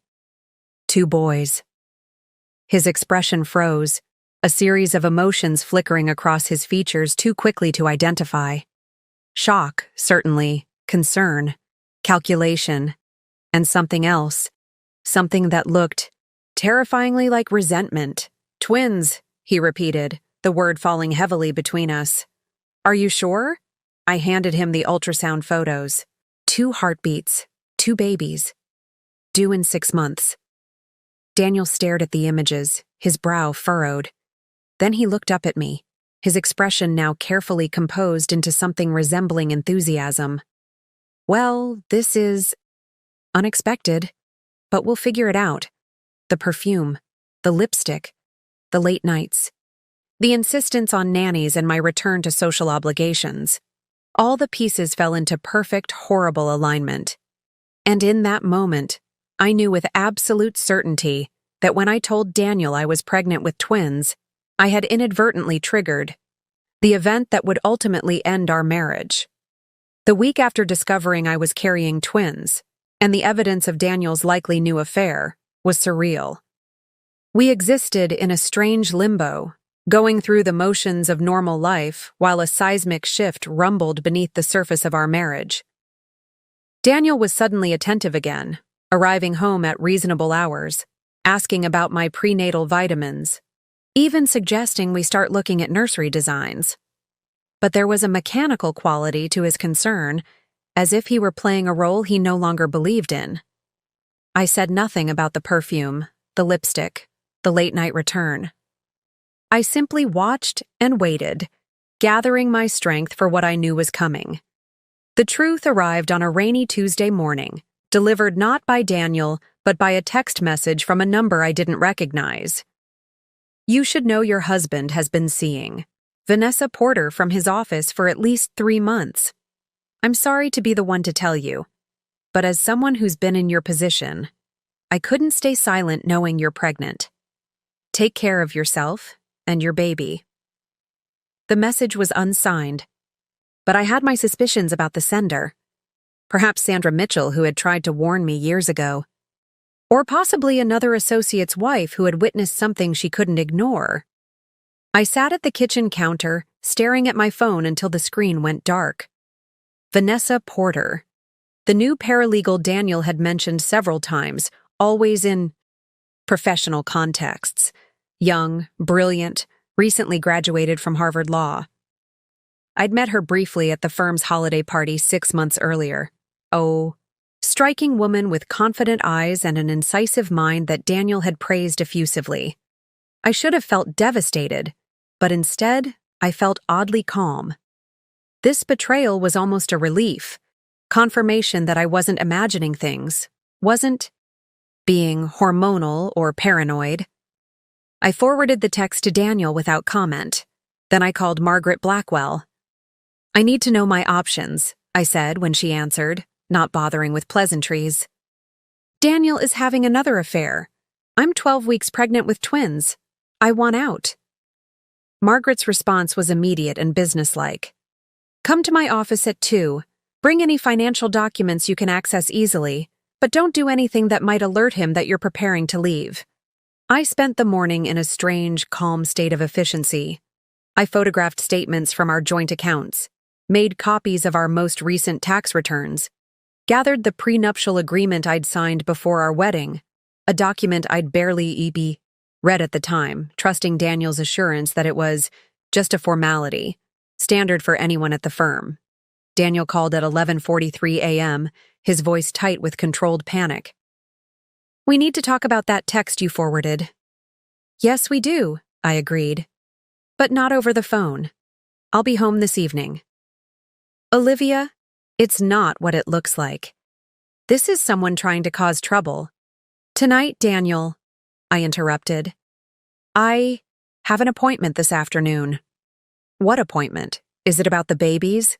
I should be there." The concern in his voice almost sounded genuine. "Almost. It's not medical," I said. "We'll talk tonight." I arrived at Margaret's office precisely at 2, a folder of documents in hand and a determined set to my jaw that made her smile approvingly when she saw me. "There she is," Margaret said. I was wondering when Eleanor's granddaughter would finally show up. For the next 3 hours, Margaret and her associate Alexis Chen walked me through my options. The prenuptial agreement was indeed standard for lawyers at Daniel's firm, designed to protect the firm's interests as much as Daniel's. But it contained several vulnerabilities, particularly regarding children. The prenup was executed before Daniel made junior partner, Alexis explained. It doesn't account for his current compensation structure, which includes significant equity in the firm. More importantly, it contains no specific provisions for child support or custody arrangements. "That matters because," I prompted. "Because it gives us room to negotiate," Margaret interjected. "Family courts prioritize the welfare of children above prenuptial agreements. With twins on the way and evidence of Daniel's infidelity during your pregnancy, we have leverage." Alexis nodded in agreement. "Especially given his impending promotion to senior partner. Courts take into account potential future earnings when establishing support, not just current income." I listened carefully, taking notes, asking questions about timelines and logistics. We were deep in discussion about temporary living arrangements when Margaret's assistant knocked and entered. "I'm sorry to interrupt, but there's something you should see." She handed Margaret a tablet with a news site displayed. Margaret scanned the screen, her eyebrows rising. "Well, this is interesting timing." She passed the tablet to me. The headline read, Carruthers Investments announces major expansion into luxury hospitality sector. The article detailed how Julian Carruthers was significantly increasing his company's stake in a boutique hotel chain, the very chain my grandmother had controlled interest in, now part of my trust. This can't be a coincidence, I said, looking up at Margaret. Daniel must have known about this, the timing. Margaret was already typing rapidly on her computer. I need to make some calls. This changes things. She looked up at me, her expression serious. Olivia, I think it's time we discussed your grandmother's contingency plan in more detail. For the next hour, Margaret revealed the full extent of Eleanor's provisions. Not just the financial protections I'd already learned about, but the specific triggers that would activate them.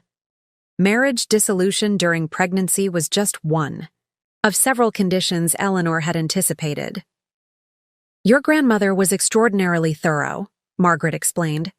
She created a legal structure that would remain dormant unless certain specific events occurred. Events that would indicate you were particularly vulnerable and in need of protection. Like my husband asking for a divorce while I'm pregnant, I said slowly. Exactly. Though technically he hasn't asked yet. But based on his pattern of behavior and this new development with Carruthers Investments, I believe he's planning to. Possibly very soon. The realization hit me with stunning clarity. He's going to wait until after the partnership announcement. He wants to secure his position at the firm before ending our marriage. Alexis nodded. That would be the strategic move. Once he's officially made senior partner, his position is more secure. But he doesn't know about the trust conditions, I said. About what happens if he leaves me during the pregnancy. No, Margaret confirmed. That was intentional on Eleanor's part. She believed that foreknowledge would only lead to manipulation. I sat back in my chair processing everything. So what do we do now? Margaret's smile was thin but determined. We wait. We let Daniel show his hand. The moment he formally asks for a divorce or takes any substantive step toward dissolution of the marriage while you're pregnant, the contingency plan activates automatically. And then, Olivia, you'll be in a position of strength few women in your situation ever experience.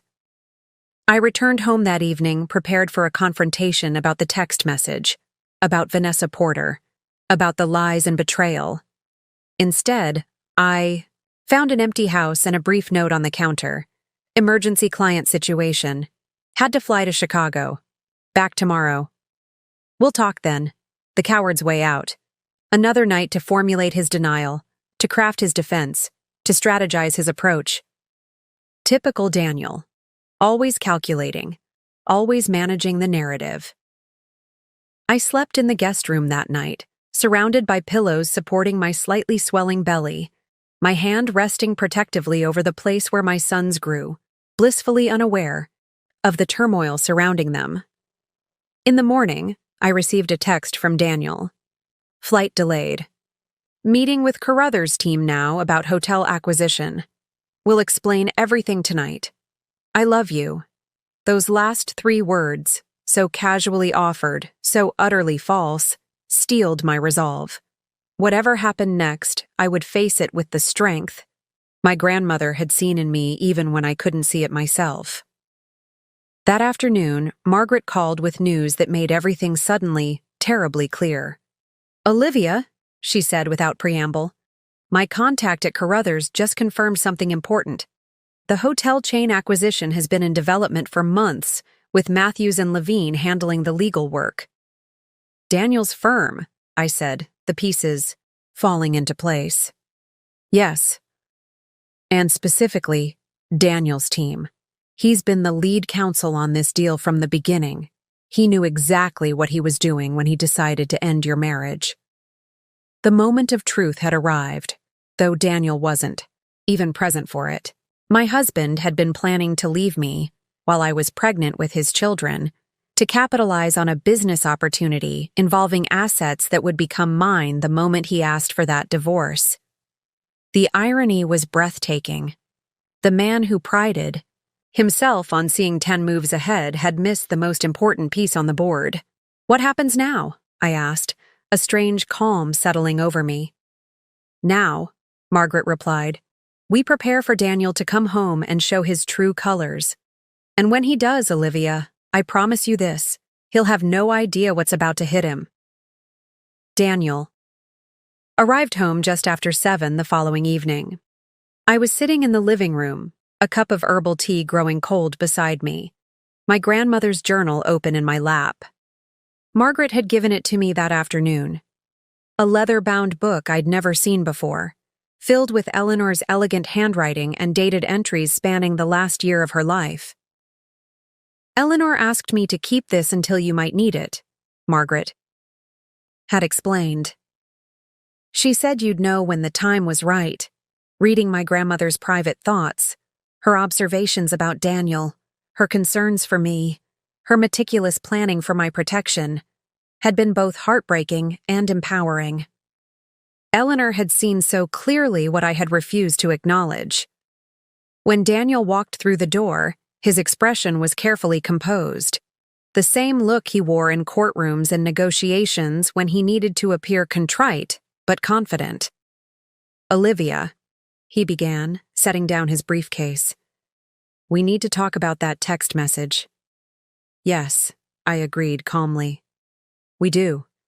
He sat across from me, maintaining a careful distance. "It's not what you think.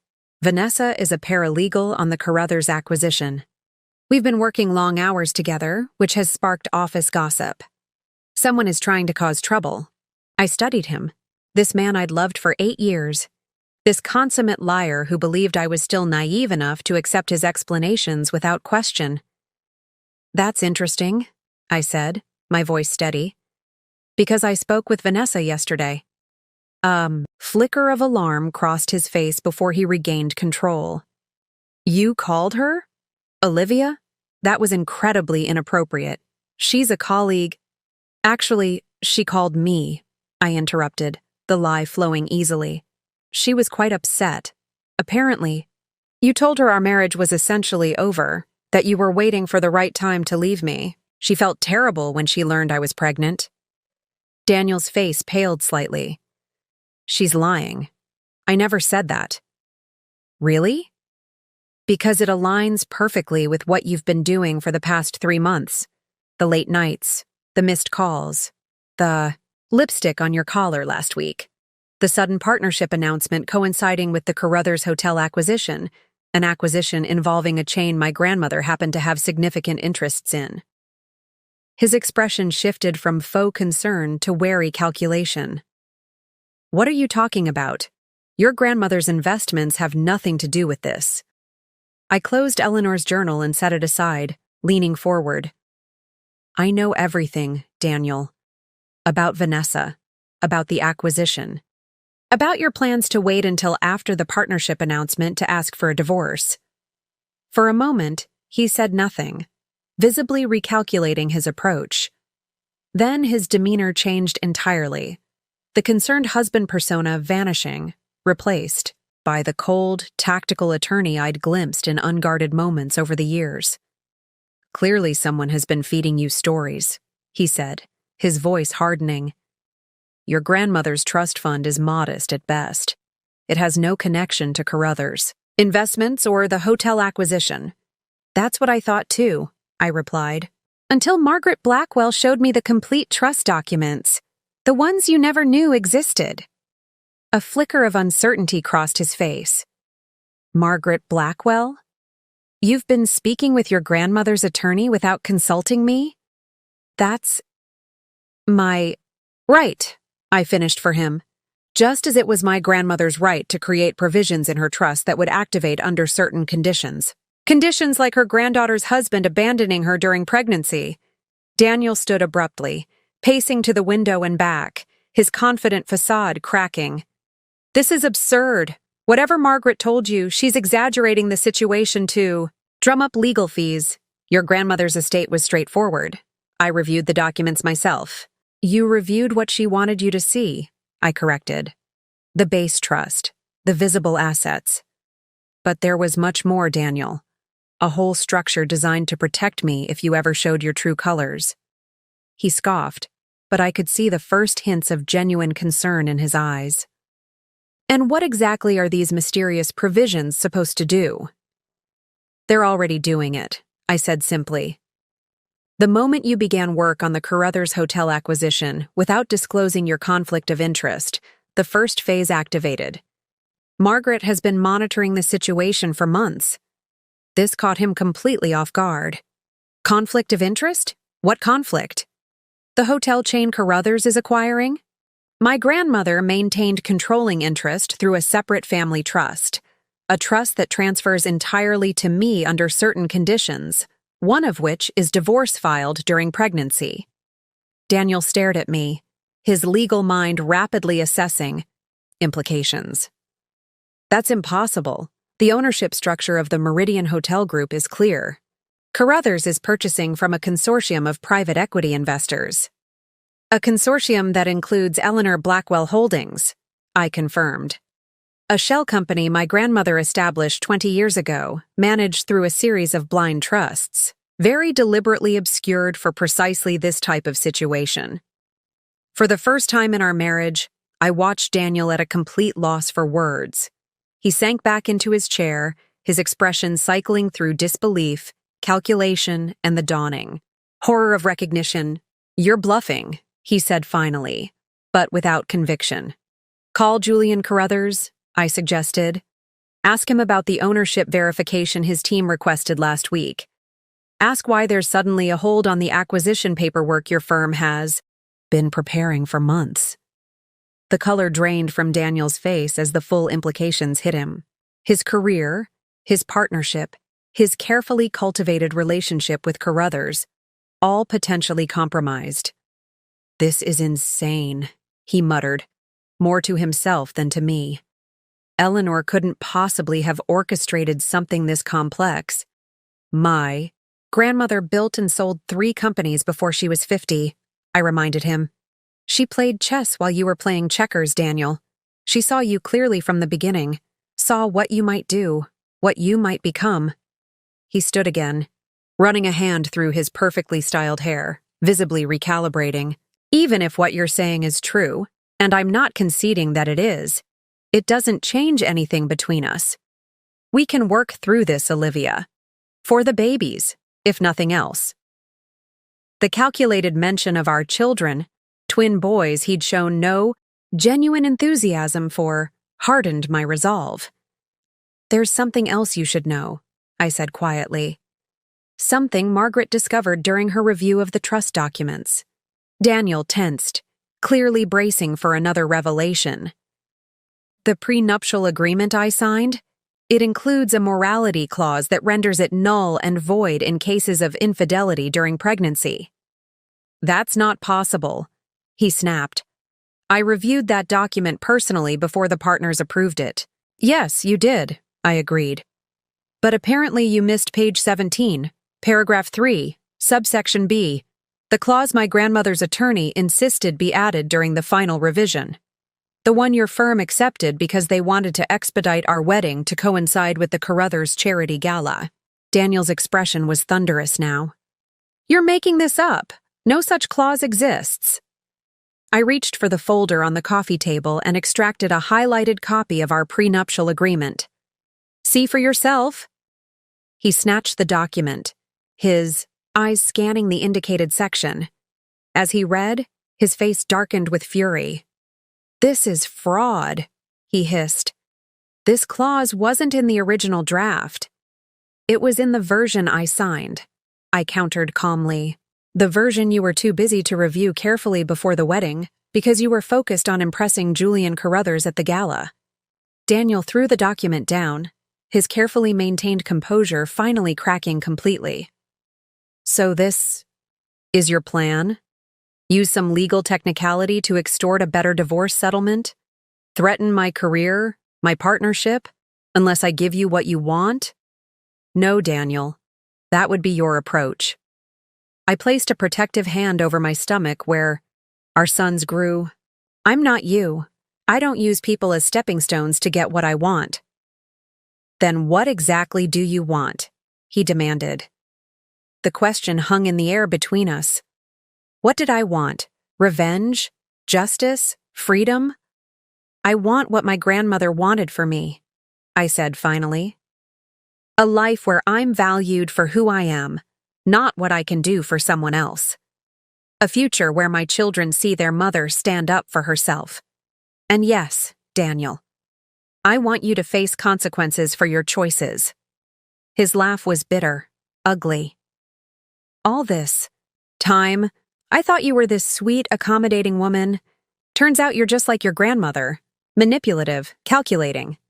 No, I corrected, rising to stand before him. I'm not calculating enough. If I were, I would have seen through you years ago.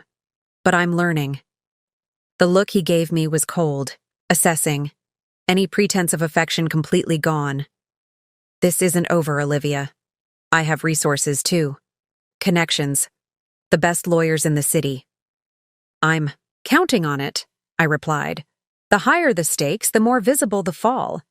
Daniel grabbed his keys from the table, his movements sharp with anger. I need to make some calls. We'll continue this discussion when you're being more reasonable. As he stormed toward the door, I called after him. Oh, and Daniel? Don't bother coming back tonight. I've changed the security codes and instructed the system to alert the police if you attempt to enter without my permission. He turned, a final flicker of disbelief crossing his face. You can't lock me out of my own house. Actually, I can, I corrected. The house is owned by a trust controlled by my grandmother's estate, another detail you never bothered to verify. So technically, it was never your house at all. The door slammed behind him with a finality that should have frightened me, but instead felt like liberation. The complete truth was finally revealed, all pretenses stripped away. Daniel had shown his true self, and I had finally found mine. My grandmother's journal lay beside me, open to an entry dated just weeks before her death. Olivia has more strength than she knows. When the time comes, she will find it. Eleanor had been right.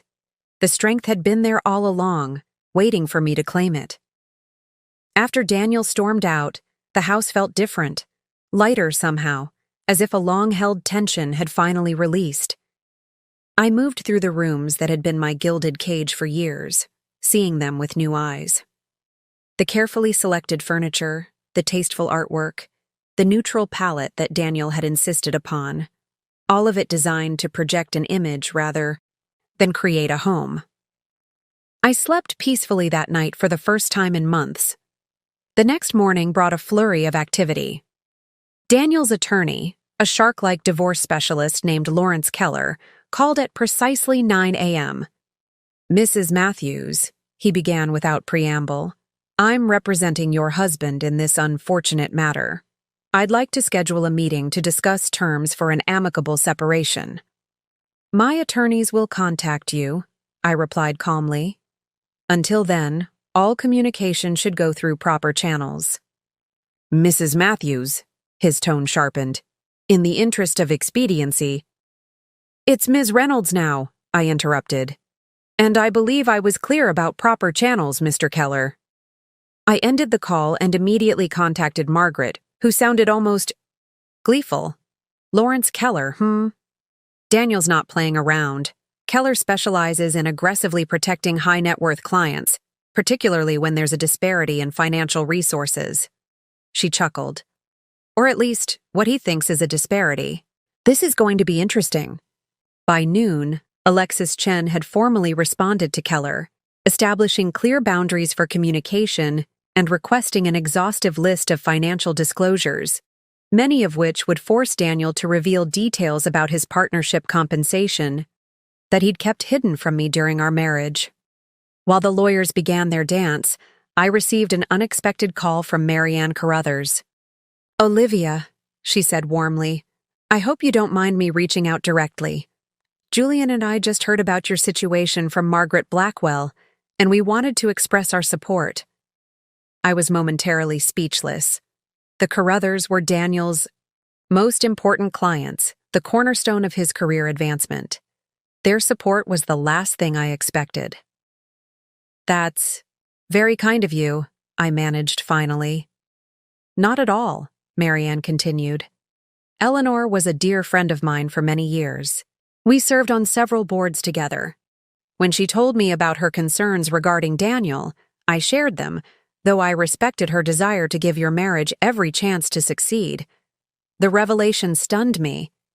You knew my grandmother was worried about Daniel. Of course. Eleanor didn't make financial decisions lightly, especially when it came to protecting you. Marianne paused. That offer I made years ago, the position with our foundation, it wasn't a coincidence. Eleanor asked me to provide an opportunity that might help you maintain professional connections independent of Daniel. The pieces clicked into place.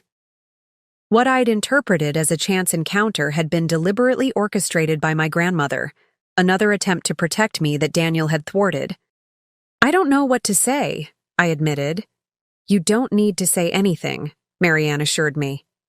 But Julian and I would like to meet with you next week, if you're feeling up to it. There are some aspects of the hotel acquisition situation that we'd like to discuss directly, without lawyers present. Just a conversation between old friends. Old friends. The description warmed me unexpectedly. I'd like that, I said. After hanging up, I sat on the patio, absorbing the implications of Marianne's call. The Carruthers, Daniel's ticket to the EC. Partnership he'd coveted for years, were reaching out to me directly, bypassing him and his firm completely. The power dynamics had shifted seismically in just 24 hours.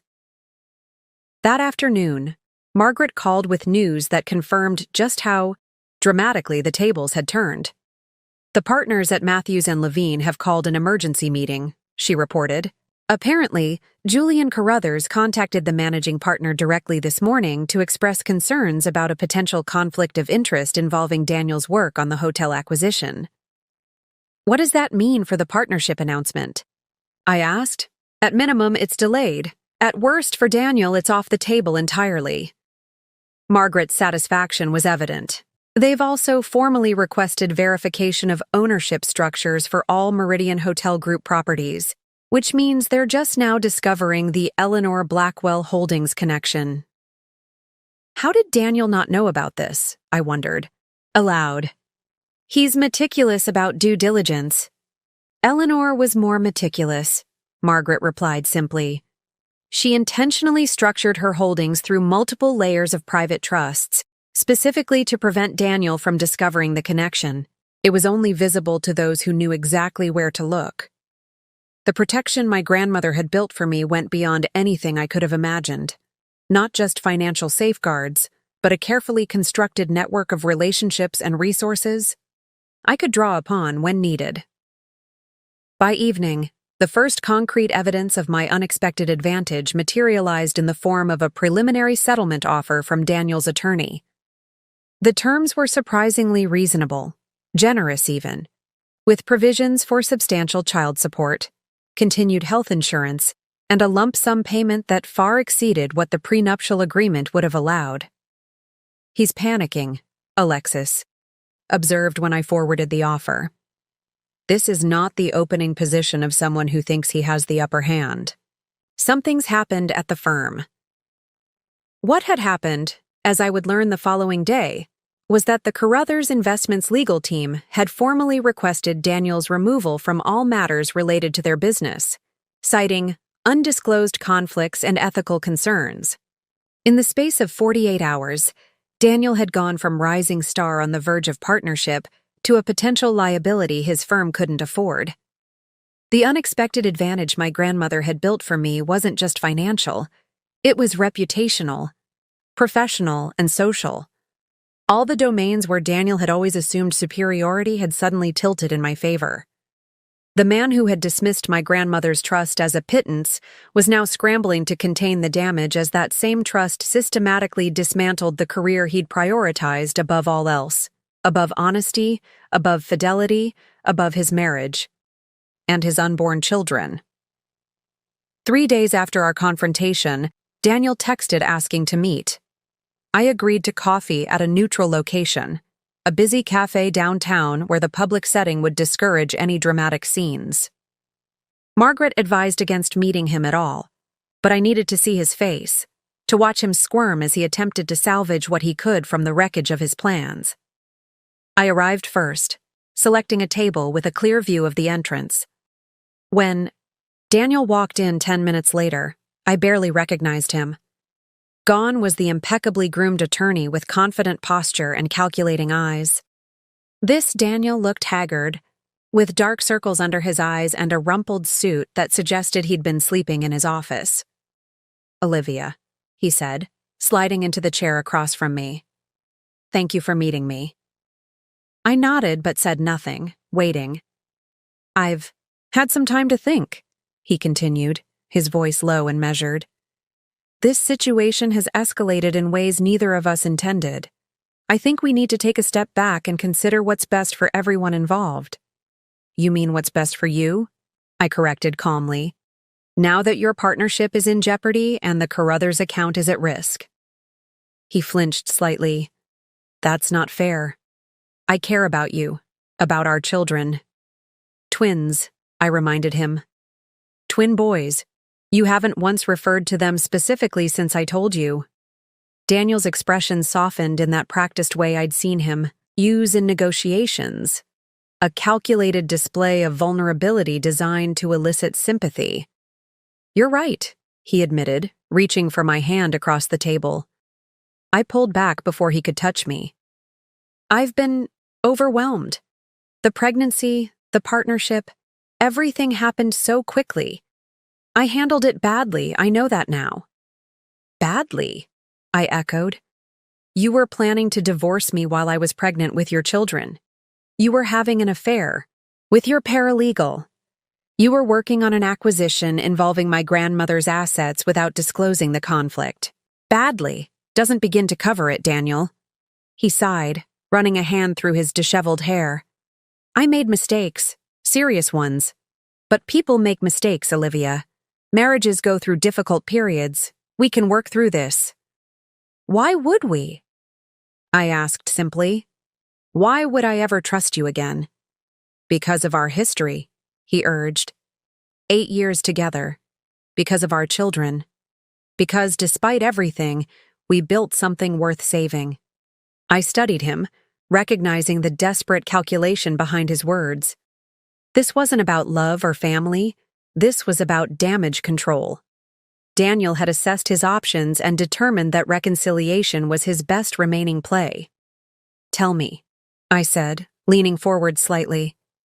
"Did you end things with Vanessa before or after you learned about my grandmother's trust fund?" The question caught him off guard.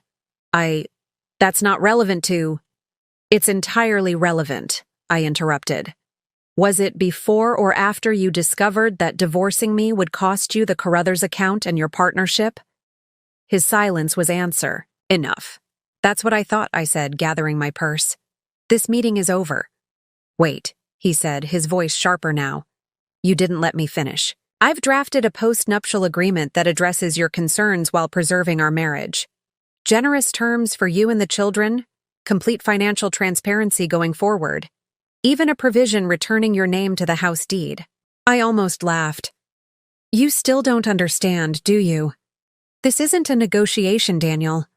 I'm not looking for better terms within our marriage. I'm ending it." "Be reasonable, Olivia." His tone shifted to condescension. "You're pregnant with twins. Do you really want to be a single mother? Do you think you can manage alone?" "I won't be alone," I replied. "I have resources, support, people who genuinely care about me, more than you ever expected." His expression darkened. "Like the Carruthers? That's temporary. Once this blows over, they'll remember where their real loyalties lie. Julian needs my firm more than he needs your grandmother's hotel shares." "Is that what you're telling yourself?" I asked, genuinely curious. "Because Julian and Marianne are coming to dinner at my place tomorrow to discuss my role in the restructured hotel group. They seemed quite interested in my event management background." The color drained from Daniel's face. "You're bluffing." "I don't need to bluff," I said, standing to leave. "Unlike you, I'm not trying to manipulate anyone. I'm simply reclaiming my life, the one you tried to take from me. He grabbed my wrist as I turned to go, his fingers digging in just tight enough to make me wince. This isn't over, Olivia. You have no idea what you're doing. The firm's attorneys will— Remove your hand, I said quietly, or I will call security and report that my estranged husband, against whom I have a temporary restraining order, is assaulting me in public. His eyes widened. Restraining order? What are you talking about? The one Judge Mitchell granted yesterday, I replied. Sandra's husband was quite sympathetic to my situation. Apparently, he's never approved of how the firm's partners treat their wives. Daniel released my wrist as if burned. You've lost your mind. There are no grounds for a restraining order. I've never hurt you. Emotional abuse is still abuse, Daniel. And 10 witnesses from your firm's holiday party saw you grab my arm last December when I was talking to Julian Carruthers without your supervision. Sandra has quite the memory for details. I turned to leave again, but paused, allowing myself one final moment of clarity with the man I had once loved so deeply. You know what your biggest mistake was, Daniel? Not the affair. Not even the planned divorce. It was underestimating me. Underestimating my grandmother. Underestimating the women you thought you could control. As I walked away, I heard him call, after me, no longer the smooth, confident attorney, but a desperate man watching his carefully constructed world collapse. Olivia, please. We can fix this. I'll do anything. Counseling, full financial disclosure, whatever you want. I didn't. Look back. There was nothing left to say to the man who had seen me as nothing more than a placeholder in his life, who had planned to discard me at the moment of my greatest vulnerability. The attempted reconciliation had revealed exactly what I needed to see. Not a husband who wanted to save our marriage, but a man desperately trying to save himself. The weeks following my cafe confrontation with Daniel unfolded with a swiftness that surprised even Margaret. Rather than the protracted legal battle she had anticipated, Daniel's team suddenly pushed for a quick, quiet settlement. The reason became clear when Alexis received a call from a partner at Matthews and Levine who wasn't directly involved in Daniel's case. They're cutting him loose, Alexis reported during our strategy meeting. Not just removing him from the Carruthers accounts, they're asking him to take a leave of absence while they review ethical concerns about his conduct. How serious is that in law firm terms? I asked. Margaret and Alexis exchanged knowing glances. It's the professional equivalent of being taken out back and shot, Margaret explained bluntly. They're building a case for dismissal while giving him the chance to resign for personal reasons if he cooperates with a clean divorce settlement. The firm's pressure, combined with the Carruthers' very public support of me, created leverage beyond anything my grandmother could have engineered. Daniel was facing not just the loss of his partnership in marriage, but potentially his entire career if the full extent of his ethical lapses became public knowledge. On a rainy Tuesday morning, 16 days after Daniel had asked for a divorce, I sat in a conference room at Margaret's firm, reviewing the final settlement agreement with Alexis. This is considerably more favorable than most divorce settlements, especially given the prenuptial agreement, Alexis noted, highlighting key provisions. Full medical coverage for you and the twins through birth and beyond. Child support at 200% of the statutory guidelines. A lump sum settlement that essentially ignores the prenup entirely. And of course, full ownership of the house transferred to your name. What's he getting in return? I asked, still suspicious of anything that seemed too good to be true where Daniel was concerned. Confidentiality, Margaret said, joining us, with a fresh pot of tea. His firm wants absolute assurance that the specifics of his conduct, particularly the conflict of interest regarding the Carruthers acquisition, won't become public. They're essentially paying for your silence. I considered this. And if I don't want to be silent, if I want people to know what he did, Margaret sat beside me. That's absolutely your right, but consider what you gain from this agreement versus what you gain from public exposure. The settlement provides financial security for you and your children, a clean break, and the ability to move forward without a lengthy court battle during your pregnancy. She was right, of course. As satisfying as it might be to see Daniel publicly humiliated, my priority needed to be my health and the twins' well-being. A protracted legal fight would only add stress during an already high-risk pregnancy. There's one more thing, Alexis added, turning to the final page. Daniel is waiving any custody claims beyond standard visitation rights. You'll have sole legal custody and primary physical custody of the twins. This was unexpected. Daniel had initially insisted on joint custody, positioning himself as an equally committed parent despite his actions suggesting otherwise. Why would he give up custody so easily? I asked. Because fighting for it would require court appearances, evaluations, and public scrutiny he can't afford right now, Margaret explained. His firm made it clear that a messy custody battle would violate their conditions for his dignified exit. 4 hours later, it was done. Daniel arrived with Lawrence Keller, signed the papers without meeting my eyes, and left without a word. No dramatic confrontation, no last-minute negotiations, just a silent surrender that spoke volumes about how completely the tables had turned. As the door closed behind him, Margaret squeezed my shoulder. Congratulations, Olivia. You're officially free. Free. The word resonated through me as I placed a protective hand over my growing belly. Free from Daniel's manipulation, from his control, from the constant need to measure my worth through his approval. Outside Margaret's office, rain had given way to watery sunshine, the city glistening with the particular beauty that follows a storm. I stood on the steps, breathing deeply, feeling lighter than I had in years, despite the literal and figurative weight I now carried. My phone chimed with a text from Kate, who had been receiving regular updates from across the country. Just got your message. It's done. Sending so much love to you and my nephews. Those boys have the strongest mama on the planet. As I walked to my car, another message arrived. This one from Marianne Carruthers. Julian and I are delighted to hear the resolution is complete. When you're ready, we'd love to discuss your thoughts on restructuring the Foundation's annual gala. No pressure, just keeping the door open. The formal end of my marriage hadn't brought the grief I might once have expected. Instead, I felt a calm certainty that this resolution, painful as the journey had been, was leading me exactly where I needed to go. That evening, alone in what was now truly my house, I opened my grandmother's journal again, finding an entry I'd read several times since Margaret had given me the book. I worry that Olivia will see my arrangements as interference or lack of faith in her judgment. But love isn't just supporting someone's choices. Sometimes it's creating a safety net they don't know they need. I hope she never has to use these protections. But if she does, I hope she understands they were built with love, not doubt. She has always been stronger than she knows.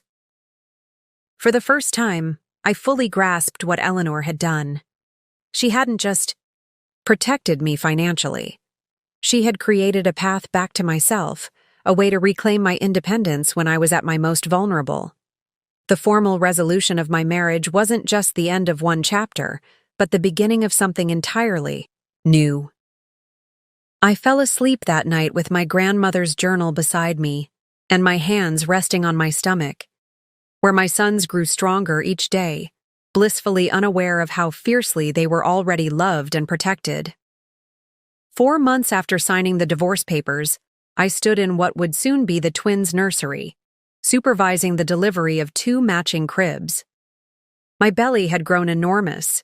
Carrying twin boys at 7 months pregnant was no small feat, but I moved with a newfound confidence that had nothing to do with physical grace and everything to do with the woman I was becoming. The house had transformed, along with me. Gone were Daniel's austere design choices, the colorless walls, the uncomfortable statement furniture, the impersonal artwork selected to impress his colleagues.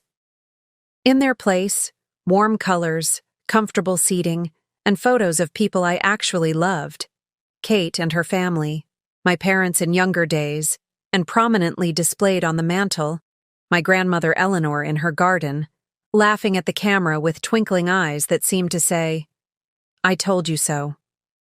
The nursery itself was a bright, cheerful space with pale yellow walls, hand-painted woodland animals, and two beautiful oak cribs that Kate had helped me select during her visit last month. My sister had flown in for 2 weeks to help me prepare for the twins' arrival, and those 14 days of sister time had healed parts of me I hadn't realized were wounded. "You seem different," Kate had observed one evening as we assembled baby furniture. "Not just because of everything that happened with Daniel. Something deeper has changed." She was right. The transformation went beyond my circumstances. I had rediscovered pieces of myself that had been systematically suppressed during my marriage. My decisiveness, my creative eye, my social connections independent of Daniel's approval. The most significant change had come 6 weeks after the divorce was finalized, when Marianne Carruthers' casual offer of consulting work evolved into something more concrete. A part-time position as events director for the Carruthers Foundation, with flexible hours and the ability to work primarily from home after the twins were born. "We've needed someone with your expertise for years," Marianne had said when I expressed concern about managing work with newborn twins. "We can wait for you to establish a routine with the babies. The position will still be here." This vote of confidence from a woman whose opinion Daniel had taught me to value above almost anyone else's was transformative. After years of being told my career was secondary, my professional skills a hobby rather than a vocation, someone was not only recognizing my value, but willing to accommodate my new life as a mother. I had accepted the position and immediately began part-time work on restructuring their annual fundraising gala. The creative fulfillment of using my professional skills again, combined with the flexibility to prepare for motherhood on my own terms, had awakened something in me that Daniel had nearly extinguished, a sense of possibility. As the delivery men positioned the second crib precisely where I indicated, my phone rang. Margaret Blackwell, calling with her weekly update. "Good news," she said without preamble. "The final transfer of the Meridian Hotel Group shares is complete. You are now officially the majority stakeholder, with Carruthers Investments as your primary partner." "Has Daniel been informed?" I asked, signing the delivery receipt and thanking the workers as they left. "His attorneys received notification this morning." I suspect he already knew it was coming, but the official documentation makes it, well, official. After we hung up, I wandered through my transformed home, one hand supporting my back, the other resting on my rounded belly where my sons occasionally kicked, as if reminding me they were part of this journey too. In the study, once, Daniel's domain, now my workspace for foundation projects, I paused before the framed quote I'd hung above the desk. Words from my grandmother's journal that had become something of a mantra. "The strongest women are not those who never fall, but those who rise with greater power after the fall." My transformation was still ongoing, an evolution rather than a sudden change. There were still moments of doubt, flashes of the insecurity Daniel had cultivated in me for years. But those moments grew fewer as days passed, replaced by a steady certainty that I was exactly where I needed to be, becoming exactly who I was meant to be. The twins' nursery, my redesigned home, my renewed career, my reclaimed financial independence. These were not just changes to my circumstances, but reflections of my internal transformation from Daniel's appropriate wife to my own person. A person my grandmother had seen clearly even when I couldn't see myself. As I made my way slowly back downstairs, I caught a glimpse of my reflection in the hallway mirror, rounded with new life, eyes bright with purpose, standing tall, despite the literal weight I carried. The woman looking back at me wasn't just surviving her husband's betrayal, she was thriving because of it. 2 weeks before my due date, on a quiet Sunday afternoon, I sat on my patio reflecting on the journey that had brought me here. The twins were active today, their movements strong and reassuring. Dr. Winters had scheduled a C-section for the following week, concerned about the positioning of twin B, but had assured me both boys were healthy and developing perfectly. As I absently traced patterns on my belly, following the push of tiny feet and elbows. I thought about the lessons I'd learned, not just about Daniel or marriage, but about myself and the nature of resilience. When Daniel first asked for a divorce, while I was pregnant, I'd felt utterly betrayed, completely vulnerable. I couldn't imagine surviving, let alone thriving.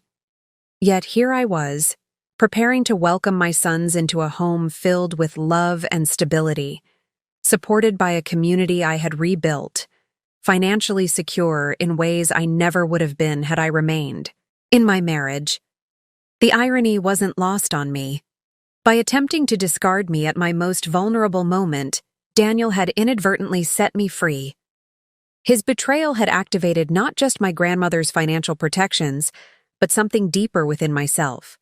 A strength I might never have discovered had our marriage continued in its comfortable patterns of control and concession. There's a particular wisdom that comes from surviving what you thought would destroy you. A clarity about what truly matters, what you're truly capable of. Before Daniel's betrayal, I had defined myself primarily through his perception.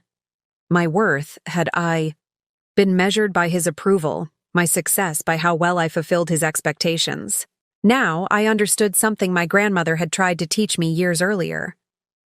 True strength doesn't come from external validation, but from inner certainty. The ability to stand alone, if necessary, secure in your own value. Eleanor had built her life on this principle, creating success on her own terms despite the constraints of her era. She had tried to instill this wisdom in me, and when words failed, she had created elaborate protections to give me a second chance at learning it for myself. I opened her journal to a page I had marked, an entry from shortly before her diagnosis. Watched. Olivia with Daniel at the charity dinner tonight. She's so eager for his approval, so careful not to disagree or draw attention. It pains me to see how she diminishes herself to fit his vision of the perfect wife. She was never like this before. Him, always confident, opinionated, full of life. When does adjustment become erasure? When does compromise become surrender? I fear she's losing herself piece by piece, and he's collecting each fragment as if it's his due. Reading these words now, I recognized the truth in them. But I also recognized something my grandmother couldn't have known, that sometimes we need to lose ourselves completely before we can discover who we truly are. The wisdom I had gained through this painful journey wasn't just about Daniel's betrayal or my grandmother's foresight. It was about the universal experience of falling and rising, of losing and finding, of breaking and healing stronger at the broken places. If I could share anything with others facing similar betrayals, it would be this. What feels like an ending? Maybe the beginning of something far more authentic. What seems like abandonment may be liberation in disguise. The person who attempts to discard you may unknowingly be opening the door to your true self. This doesn't minimize the pain or excuse the betrayal. Nothing justifies what Daniel did. The infidelity, the calculated timing of his abandonment, the years of subtle control that preceded it. But understanding that his actions reflected his weaknesses rather than my worth had been transformative. As the sun began to set, casting long shadows across the garden my grandmother had loved, I felt a profound sense of gratitude, not for Daniel's betrayal, but for the wisdom it had ultimately revealed. The understanding that we are always stronger than we know, more capable than we believe, more resilient than our fears suggest. When my sons asked someday about their father, about why we weren't a traditional family, I would tell them a story not centered on betrayal, but on discovery. Not about what was lost, but what was found. I would tell them about their great-grandmother Eleanor, who had seen clearly what others missed, who had planned meticulously for a future she wouldn't live to see, who had embedded in legal documents, and financial structures a profound message of love and faith in her granddaughter's strength. And most importantly, I would teach them the wisdom that had come at such cost, that our value is inherent, not bestowed by others, that the people who truly love us want us to shine, not shrink, that sometimes the most painful endings lead to the most beautiful beginnings. Up next, you've got 2 more standout stories right on your screen. If this one hit the mark, you won't want to pass these up. Just click and check them out. And don't forget to subscribe and turn on the notification bell so you don't miss any upload from us.